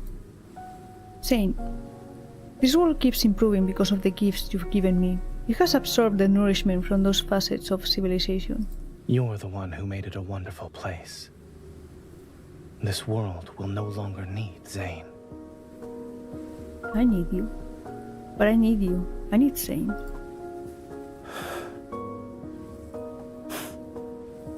The surroundings are quiet for a moment. Did our time here make you happy? If it were possible, I wish everything was like this for all of eternity. If it were possible, would you be willing to stay here for all of eternity? I nod. Then I shake my head. We will have things we must do. We are going to leave. Am I mistaken? Your Niava is akin to a plump seed that has already stored enough nutrients. Zayne avoids my gaze as a phantasmal seed appears in his palm. However, now is not the time to plant it. In a place that's infinitesimally far from this world, there are errors I must erase. He closes his palm, and when he opens it again, golden light has gently enveloped the seed. The proper soil shall only appear when those errors are gone. Only then will this seed break through the soil, sprout, and grow. The time you spend in Niava will seemingly last an eternity. You'll be happy. Those distant grand stories leave his lips as if they were a single leaf gently falling. Yet the weight they have in my heart is heavier than the mountains. So that's what you need to do. I sweep away the phantasmal seed and force my voice to remain steadfast. You protect Niava and me so that nothing can get through, and you face the dangers and death yourself. Is that it? Why would you think that I could accept your sacrifice and devotion with clear conscience? I'm sorry. But even if it is selfish, I shall always make the same choice. He presses down on my hand. A golden light flickers. An object emerges from beneath our overlapping palms. The Destiny Stone? Panic floods my heart. I struggle desperately to break free, but my body won't move. Zayne, if you erase your name from the Destiny Stone, you'll disappear forever and never be able to return to Niava. Familiar golden light pours out from between our intertwined fingers, and the power within my body surges. On the black stone tablet surrounded by golden radiance, Zayne's name is being erased bit by bit. You promised to have your name! You were the one who wanted me to stay by your side forever! He looks at me carefully. His focused gaze makes me feel as if he wants to etch my appearance into his memories before fading away. From now on, this world no longer needs me.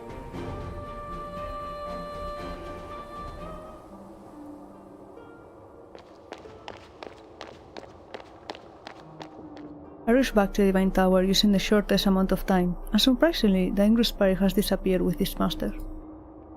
My footsteps echo through the vast hall, yet when I realize I'm the only one in this tower, enormous emptiness engulfs me. It's like Zayne had never existed. It shouldn't be like this. It can't be like this. I catch a glimpse outside. Stop and look at it in disbelief.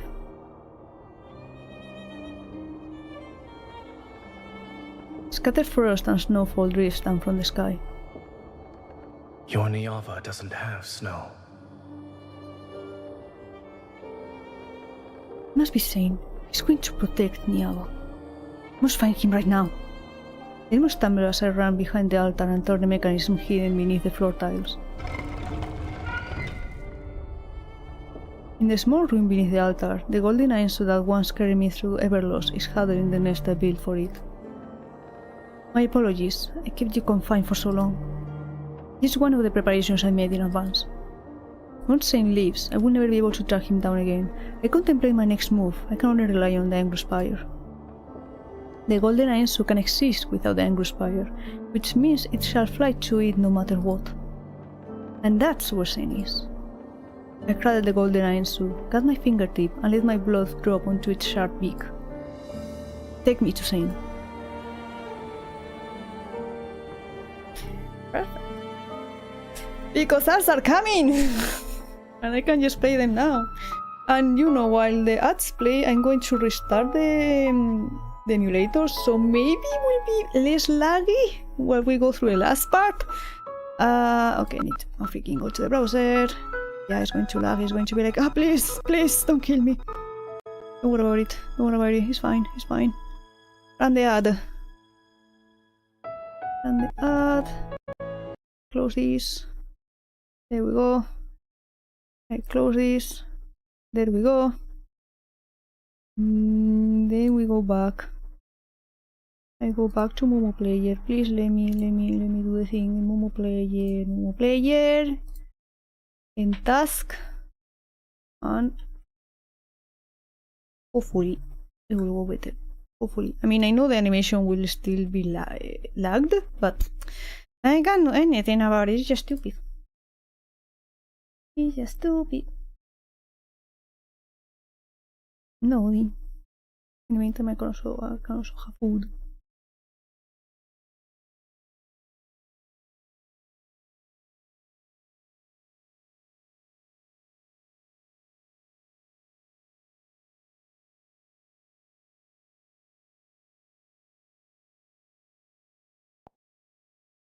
Kind of sucks that there's no sound though. It's like silence.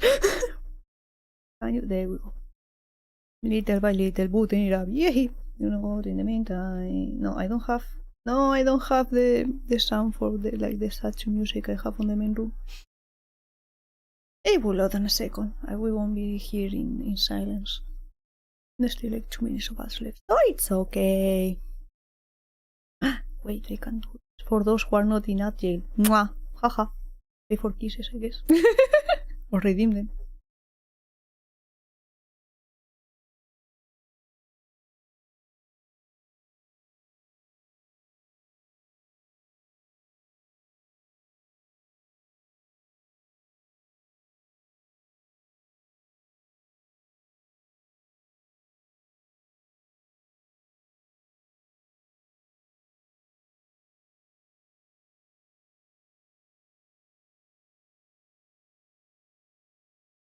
I was thinking earlier, maybe if I make the screen for the emulator smaller, maybe it could work better.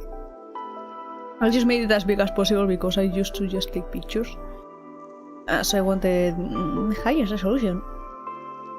And because it's a phone game, it's like, okay, I want it to take the most amount of space. Let me in! You have 30 seconds before the ad ends.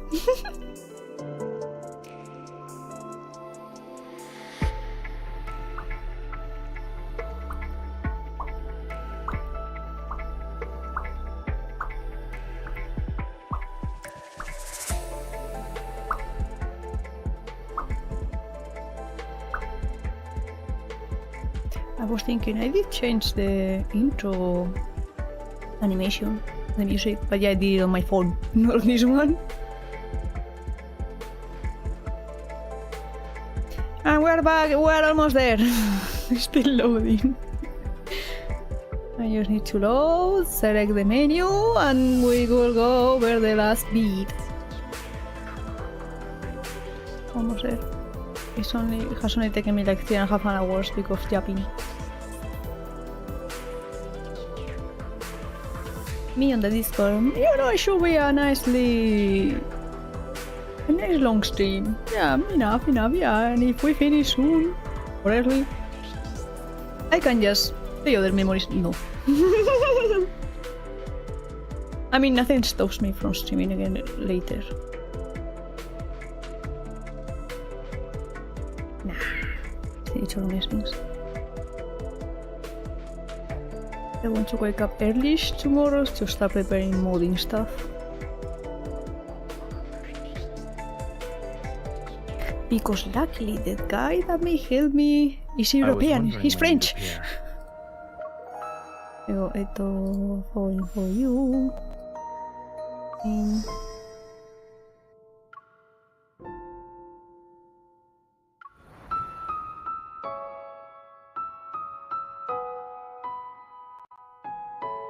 And the ending.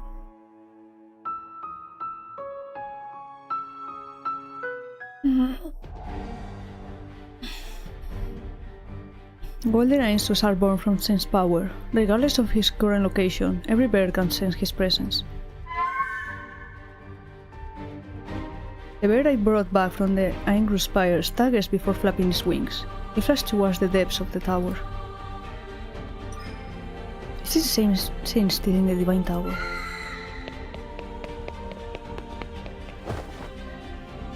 When my foot touches emptiness, the sensation of weightlessness follows.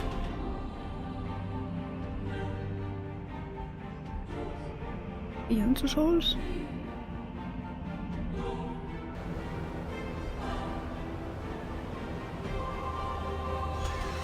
Golden Ainsus weave and dance before my eyes.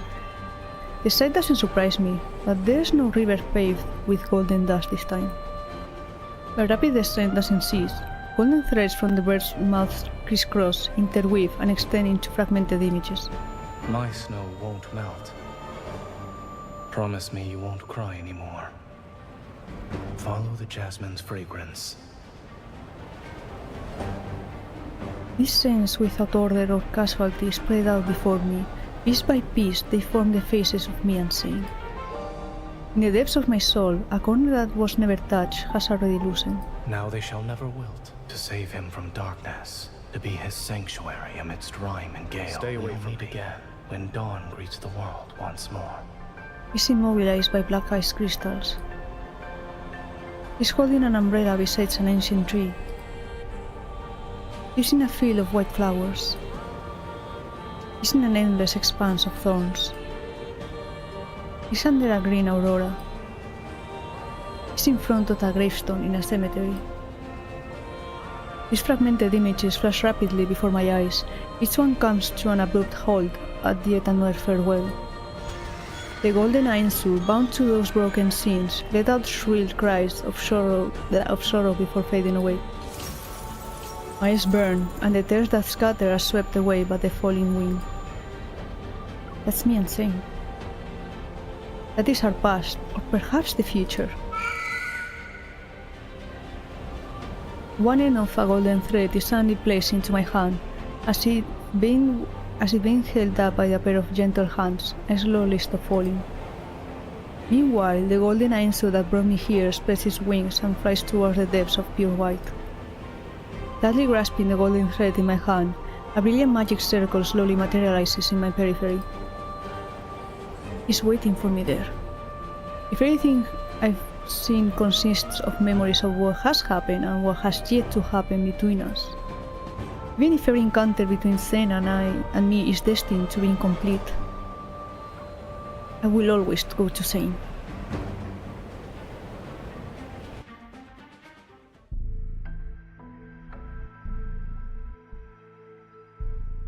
My gaze, overwhelmed by light, slowly recovers, yet I feel like a suspended wisp in this overly bright white room. Zayne is standing in front of more than 10 tablets made of materials I've never seen before. Images I don't understand flicker across from them. He's here, but he can't see me. Angru, perform another calculation. I have received the command. Conducting calculation attempt number 271,828. Am I in a simulation? Oh fuck. The images on the tablets change rapidly in silence. Countless calculations flow across them. Route Z0905 has been successfully calculated. Beginning simulation of Route Z0905 solution. The simulation has failed. Based on historical data and model parameters, no successful pathway exists. The optimal solution is the predetermined plan you have previously inputted. No evacuation of life forms is necessary. The 271,828th calculation has been completed. All pathways converge on the same result. The margin of error is 0.00000000001%. Should I flag the fatal flaws in this pathway? That won't be necessary. He lowers his gaze. His fingers trace those cold images before finally falling to his side in silence. In all the time we spent together, I've never seen Zayne reveal a complex, indescribable expression. My heart feels as though it's been squeezed by an invisible hand. Zayne. What? You're allowed to hide everything from me, but I'm not allowed to catch you off guard for once? Zayne, you're a... Before I can release the rest of my frustration, I'm pulled into an embrace. You shouldn't have come here. Why should I listen to you? I want to counter with the fiercest tone I've can master, but the controllable hitch in my voice makes my words sound unconvincing. Stroking his back, I feel Zayne's warmth. It's real and tangible. Time passes. As for the amount, I don't know. Before those images vanish, a bit-like sound rings out. We slowly return to our senses and gradually let go of each other as if we woke up from a dream. Neither of us speaks for some time, then my frustration gets the better of me, and I can't help but give him a good poke. I told you that mouths are for explaining. I asked you so many times and gave you so many chances. I didn't give you permission to leave me. It was wrong of me to keep secrets from you. However, separation is already the best outcome for us. Says who? I hate separation the most. Nothing about it is good.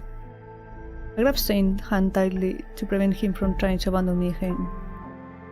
Niava is the world I'm meant to protect. No matter what happens, I should be the one standing on the front lines.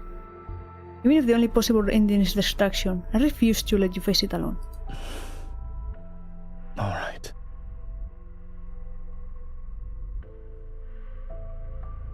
Then stay here with me. I breathe a sigh of relief and take in the strange, mysterious scenery around us. Are these the errors you mentioned? The ones that needed to be erased? It's not just these. Zayne traces a faint pattern in the air. Two circles, each a different color, yet partially overlapping, immediately appear. Alarm! Alarm. This world exists separately from Niava, but both coexist within the same universe. The fate of destruction has already descended here. It won't be long until it has no connection to Niava. He cuts through the boundary connecting the two circles. The black circle gradually disappears without a trace. Only the golden circle is left behind.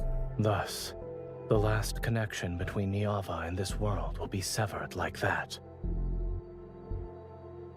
If it disappears, then Niava won't be destroyed? Something to that effect.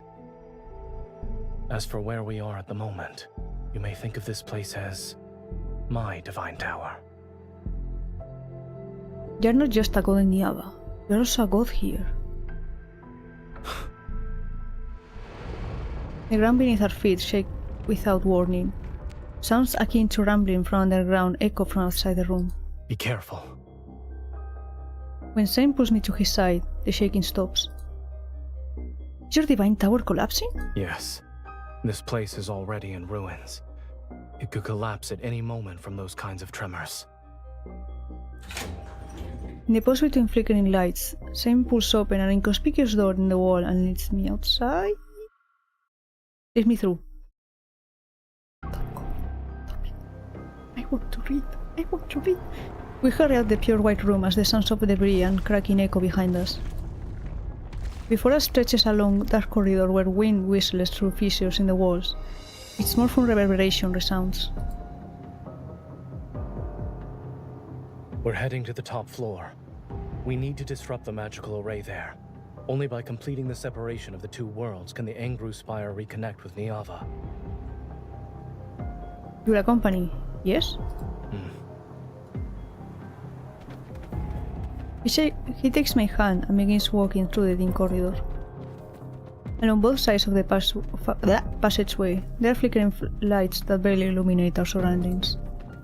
Everything is dilapidated and decayed as if it had suffered through chaos or an instance of ransacking in the past. I know what my foot touched, but the wall in front of me suddenly flashes with scenes I've never seen before. My lord, why do you no longer show us mercy? You have already seen us in the ruins. If even you have abandoned us, then is there anything left for us to believe in? Are we not devout enough? Have you decided to stop answering our prayers? Save me, my lord. I don't want to die like this. The sounds from the images on the walls reverberate against my eardrums. Shocked, I grab Zayne and stop in my tracks. And all those angry, desperate, anguished faces turn towards the same person.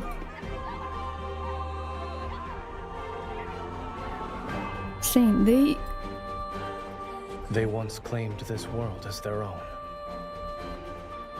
There are more secrets hidden behind his straightforward words, and they fragmented like as shadows across Zayne's profile. Do you want to continue listening to this story? It may be a tale that will tell me what I always wanted to know, everything about him. It's about you, I want to hear it. Alright. Each display circles through different images repeatedly. The nearest one shifts. Countless transparent tubes are arranged in neat rows throughout a massive room. All of them have symbols I can't understand. In this world, humans had no names, only numbers. Those individuals pursued maximum efficiency and discarded everything they deemed useless or detrimental to their world's progress. They worshipped the principles that would make this place perfect. The principles? You taught me, are these similar to the water management, land reclamation, calendars and mathematics you taught me back in Niava? Those who mastered the most fundamental and profound principles were called gods. In that regard, it's very much like your Niava. So, the gods used their principles to bring their world longer lifespans and endless happiness. In the next image, healthy children grow up and the gravely ill recover quickly. People took much longer to reach old age and die. Time passed, and in the eyes of humans, gods were omnipotent beings who granted every request. So eventually, they demanded eternal life. They never have enough. I remember the day Zayne taught me those medical principles and the small plant that died in his hands. The gods didn't respond to a request? In other words, what they wanted was something this world couldn't support yet. Wishes went unfulfilled. Only shattered hopes and disasters arrived. To humanity, the gods became bringers of obliteration. We can't stay here any longer. We need to go, now. He takes my hand again, but he holds it tighter this time. To the corridor. I watch as the thin tubes in display disappear, then replaced by images of crystal stones one after another. There, humans who ignore the warnings cheer for those beautiful crystals. Images on the corridor walls continue to shift. Humans pursue principles that exceeded the world's capacity to sustain it. But it only accelerates their war's race towards irreversible destruction with greater clarity and speed. Natural disasters and human calamities played out in endless succession. With nowhere left to turn, people remember the gods of yore. They gather to angrily accuse those deities, mournfully pray to them, and humbly beg for mercy. Day after day, this facility was surrounded by humans desperately hoping for salvation. When the blizzard arrived, they finally realized they could no longer receive divine protection. They turned and left, their footsteps disappearing into the apocalyptic snow that had never stopped falling since it began. Then, my face flashes briefly across the display. Even though I learned about my past fate in Everlost, seeing my face there still leaves me feeling disoriented. I don't stop to ask Zayne about it. My past death must certainly be a memory that Zayne never wants to revisit. Let it remain buried in this tomb. Reaching the end of the corridor, it feels as though I finished reading the entire lifetime of this world. The door leading to the building's top floor is right in front of us.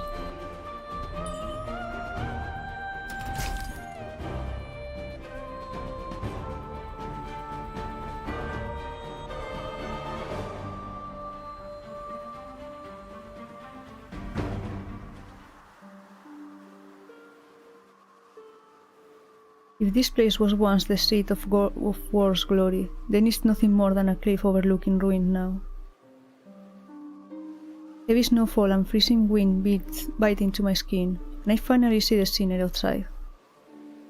Jagged, damaged black ruins jut out from the ground like desperate struggling arms. They pierce the frost and snow that blankets the earth. The world is frozen in deathly silence, and the setting sun futilely bathes everything in warm hues.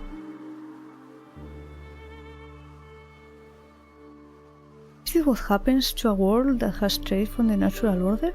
Yes. The scenery here was once beautiful as well.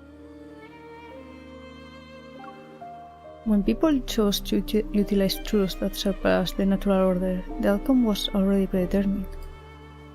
Regardless of whether it's protection or destruction, setting aside these meanings imposed upon oneself.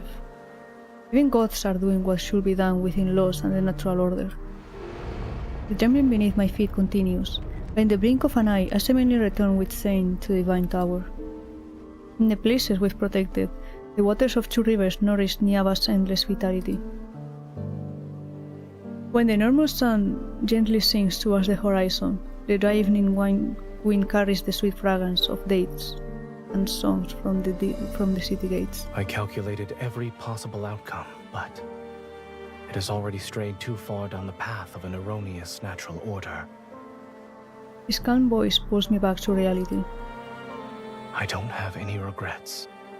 However, within this incorrect order exists a single variable. What is?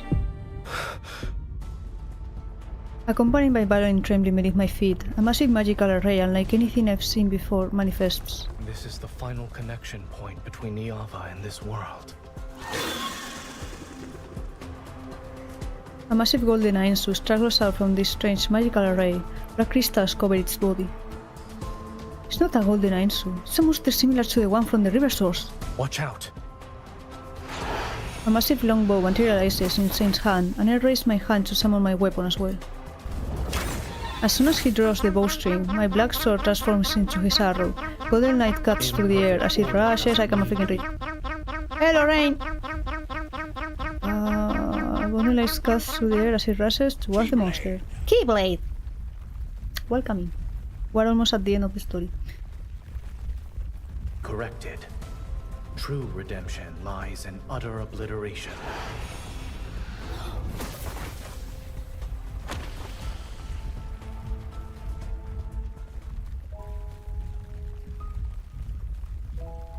After a giant bear-like creature falls, black energy fragments drift down, reminiscent of Calamity's ashes burying an old world. The tremors and rumbling from the world below grow stronger. They transform into ripples that destroy this facility.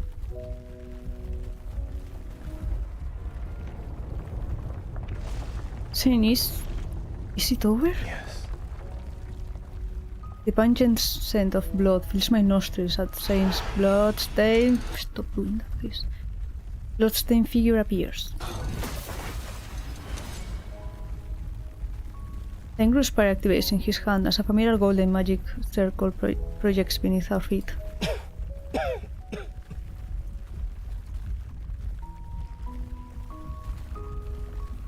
Go. Okay. This is your last chance to leave. It's getting laggier because it's going to play the remaining animation. You are telling me to go back to Niava alone? Zayne, you liar. You never planned to live with me from the start.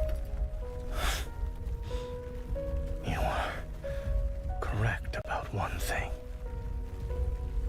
I only know how to bring about ruin, so I truly am unskilled at creation.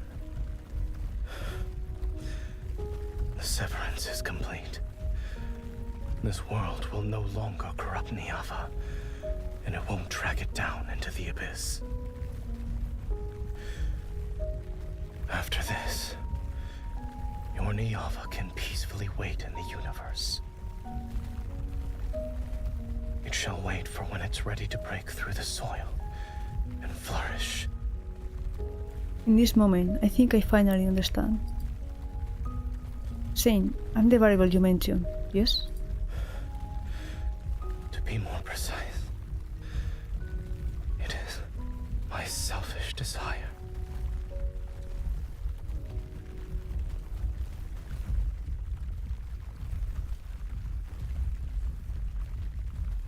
If gods have selfish desires, then he must want his beloved to live.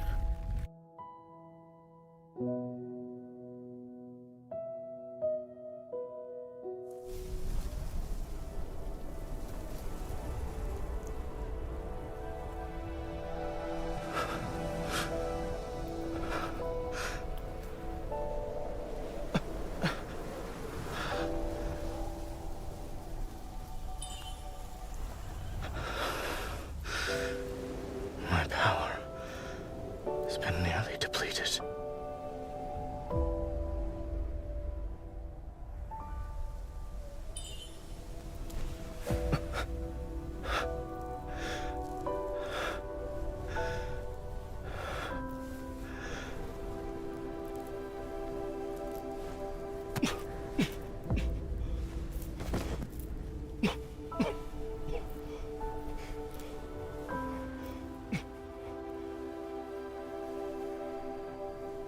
Fortunately, yes, we still have time to watch this sunset.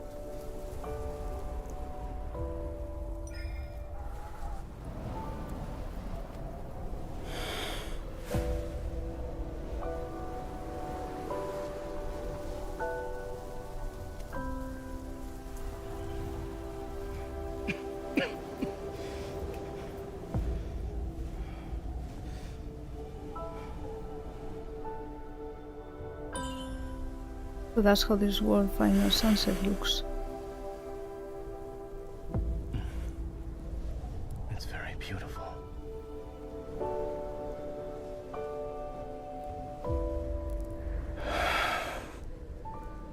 I should send you away from here now.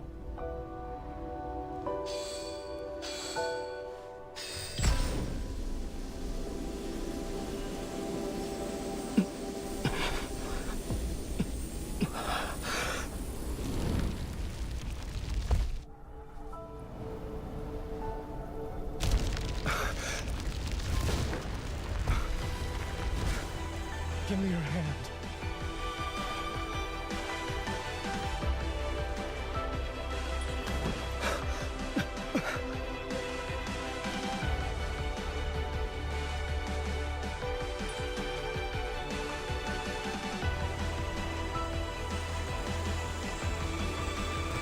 Even if it costs me everything, I shall be the one to protect you this time.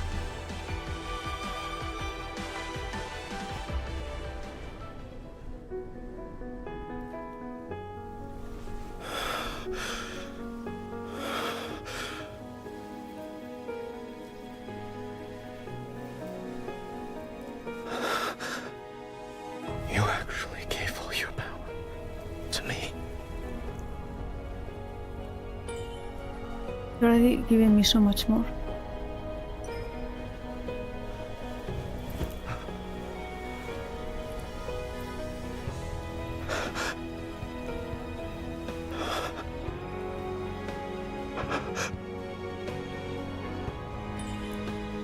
Our destinies will intertwine countless times more.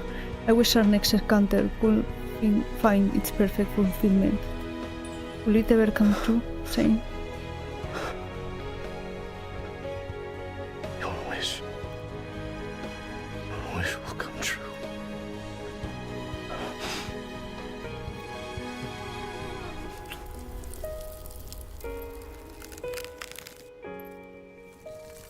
Don't leave me.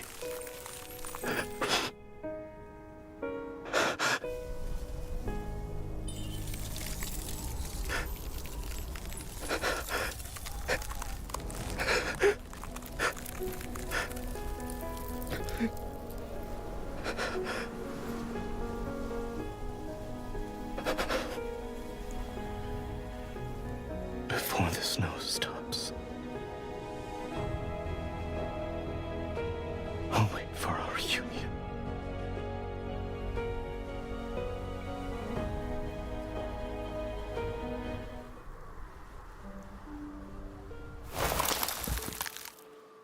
As the last ray of sunlight passes over the frozen twin rivers, no one witnesses the peeling of dark blue glaze in time's winds or the crumbling of grey tablets that recorded a glorious past.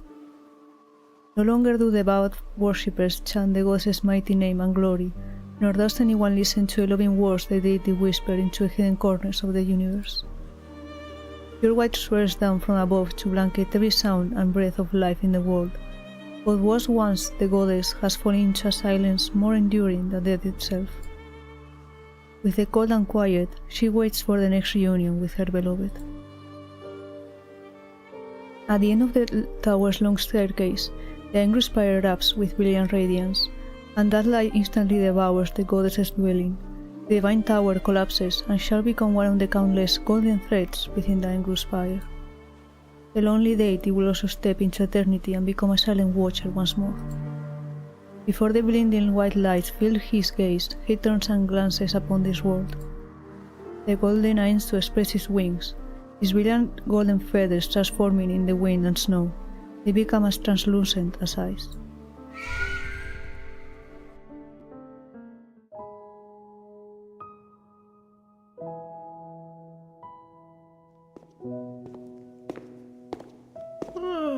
Fractal library. It's an ordinary morning. Groggy, the administrator Jones rubs his eyes and pulls open the library's weathered doors from inside.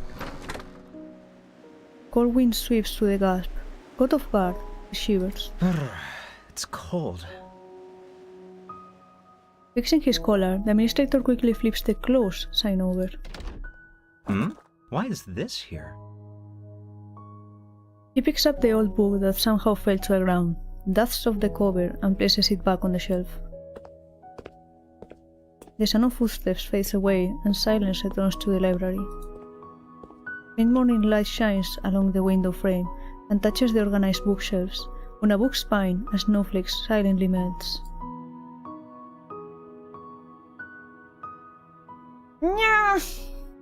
My right hand has fallen asleep. Oh, my fingers feel like they have needles. The deity's desire!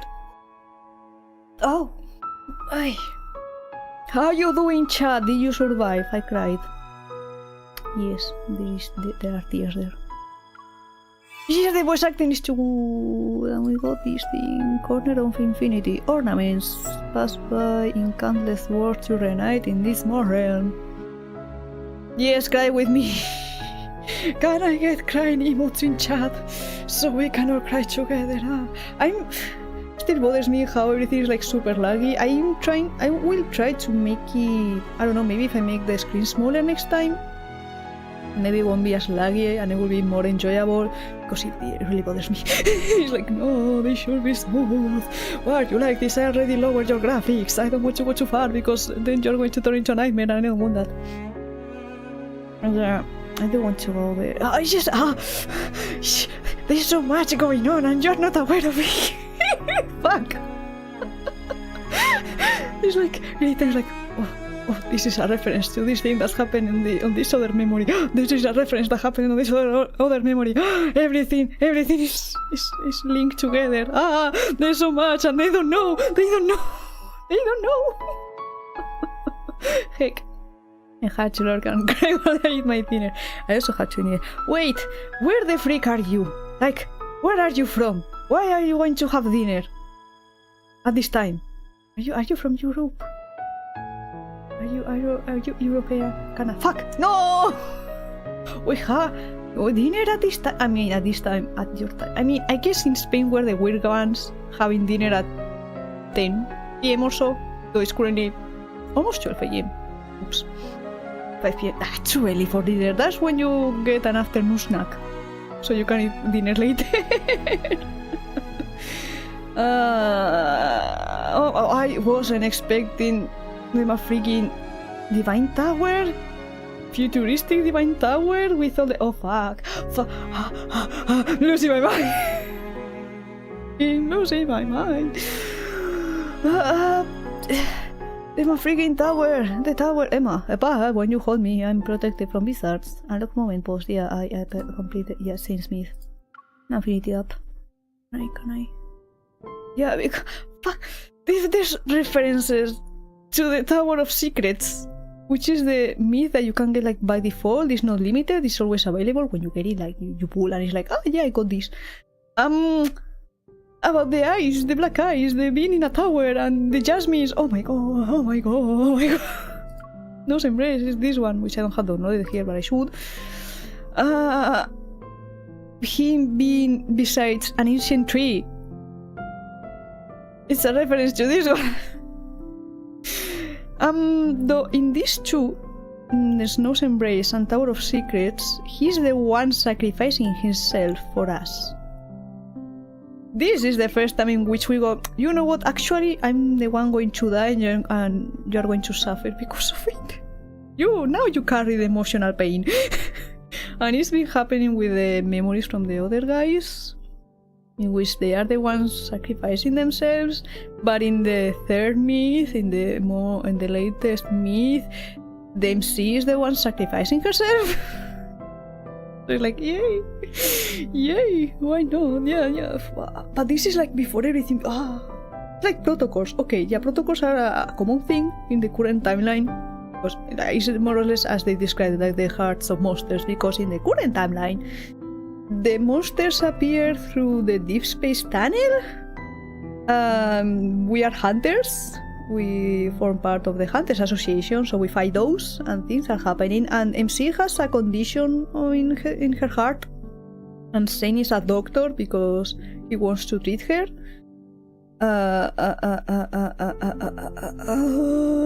There's too much. And this is just touching on Zayne's side.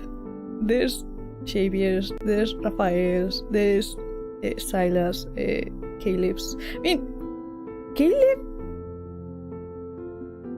is a... I was going to say a weirdo, but he's a weirdo not in the... I don't know, in like as a person, but is in his myths or his past stories. I'm not sure how he works. Because, okay, this is the present. He's part of the fleet or something after getting blown up. Yeah, that's a thing that happens. He has a bionic arm. It's very interesting, yes. But then there's this one, which is like more futuristic. And you do end up blowing yourself up with him. For reasons I forgot at this point, because it's been a while.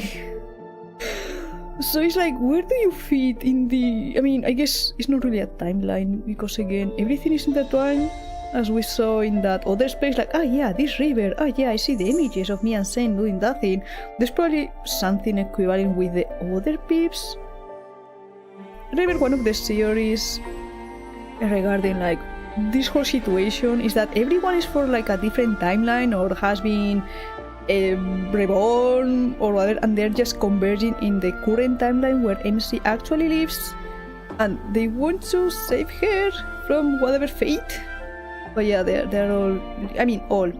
every guy is connected to the MC. I don't think they're connected with each other. I don't think, I mean, they shouldn't because it's an otome game and they shouldn't go like, ah, no, yeah, this is the canon path actually, you know, you actually end up with this one guy. They shouldn't do that. So I'm not sure how they're going to deal with everything. But I am excited to play the other part. You know, technically I haven't played Xavier's, this one. I haven't played it yet. I know it's also going to be sad because again, you are the one dying. So yeah, maybe for another time. I have so many things to get through and I hope you guys enjoy this because even if I struggle with words sometimes and I fuck up the pronunciation and I'm confused about certain words, like what the fuck is that? The word of the day is whatever the fuck that was. That meant, I don't remember what. Contempt? Not really contempt. It was no hardship, but it was weird. It was weird. I forgot what it was. But yeah, I hope you enjoy this. And yeah, we'll try to maybe improve the emulator so it doesn't freaking lag this much. The heck, I know it's getting heavy. It's a heavy boy of a game, but yeah, it's time to go because I'm hungry actually. I need to have dinner. I mean, we can dress him up and we can give him ears and then we can laugh about it. If we go here, I give him ears because it suits him so well. Look at this guy! You can touch them. You can poke at them and they react. Kitty boy. I could have also given him a tail, but I thought it was too much with the whole getup. So I was like, you know, no tail. You have long hair. It's fine. His usual hair is this short one. This one is also a look. Interesting. I can see more of his back. I love backs. Back muscles are fantastic. And this is the other one we got with another memory, which I try to have him use constantly. So I be flopping between these two. The only, I mean, it's not really an issue. The only thing that it quotes bothers me about this hair are the golden strands, because if they didn't have those, it would be easier to mix and match things. But if I just change the outfit, it's going to be like, why do you have gold? Like, I mean, I guess with some maybe, but it's a bit too much. Get it. He looks nice, but like right now it's like, okay, gold and silver, it just doesn't match anymore. If it was just black, it would be fair, it would be nice, but now it doesn't match anymore. No. It's like this one. I like this one, but you need silver accents, not golden ones. I can mix. I cannot mix. I mean, you can mix with this one and more or less, you know, fits in matches, is nice. It's also the spicy one. Oh, kind of fit, I guess. It's also in white version. But in general, he doesn't wear gold, so on occasion, on more, it's not nice. So I said it actually matches, but this is from the other myth, but the destroyed version, not really destroyed, but you know, injured. I wish we could dress them up while we're going to battle. But no, they are set. And this one had a longer hair, but I don't know what it is. Because it's not an actual hairstyle. Wait. Can you equip it independently? Wait, what is it? Where is it, if I can? That makes no sense. That outfit. With this one? Or... I really like the details they have like at the back. Can I scroll? Can I? No, I cannot scroll. I wanted to zoom out, but I can't. Wait, can I? Oh, no, I do have like certain keybinds, but they only work in photo mode, not in this place. But yeah, I don't know where the actual hair for this is. Because usually it's a full outfit. So I don't know. I don't know. Facial? I doubt this facial. Feet.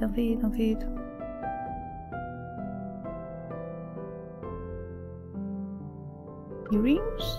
Maybe. Makes no sense, but who the freak knows? I have no clue. I don't know what it is. You know, because if you go... yeah, discard. Destiny isn't set in stone. You are the variable that exists outside of it. And I fuck everything up, yes. Because if I go to memories and I go to overview, you can see all the companions. God of Annihilation! Yes! I don't have the special colors yet. I'm out of diamonds. Heck, this one, Master of Fate.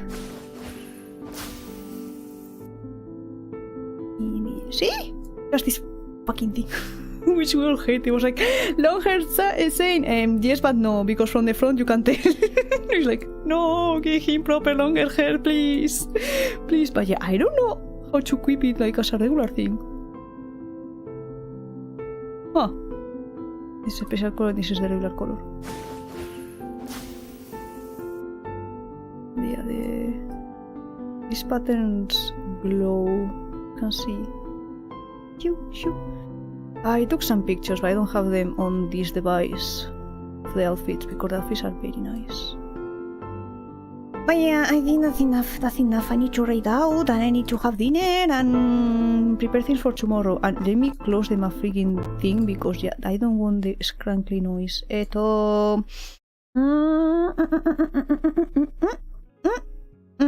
Main room. Yippee! We're here.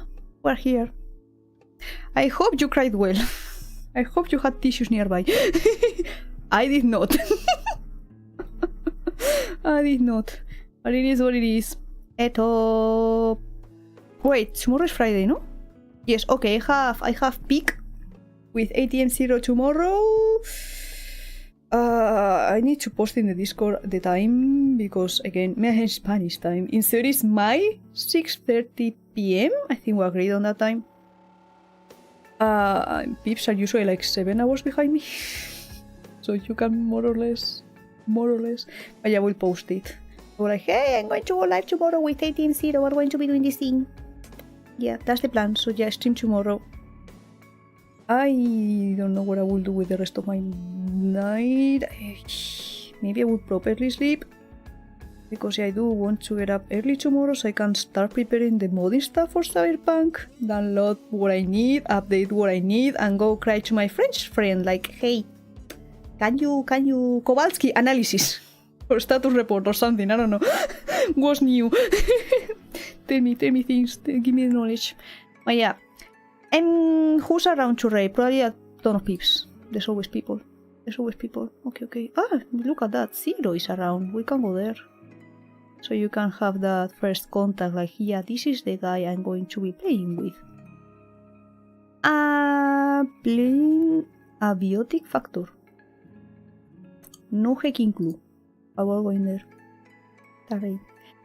Thank you for coming. Drink water, have food. Do all the stuff, self-care, yes. Sleep properly, go to a proper hour, please. Don't be like me. I mean, you can be like me, you don't have work, but I think most of you do, so you know. Here's the right message. You can pick whichever, with and without the emotes. So you're a sub or you are a top. You can pick whatever fits you. Yeah, whatever I plan, I will probably say something in the Discord, so if you want to join it to stay up to date with things, haha, you can also do that. I'm plugging everything in, yes, that's the thing. But yeah, thank you again for coming, and I'm used to always swapping my freaking rooms manually. I have a Stream Deck, I should get used to that. I've been using it, just do it. Bye bye! Mwah, for free!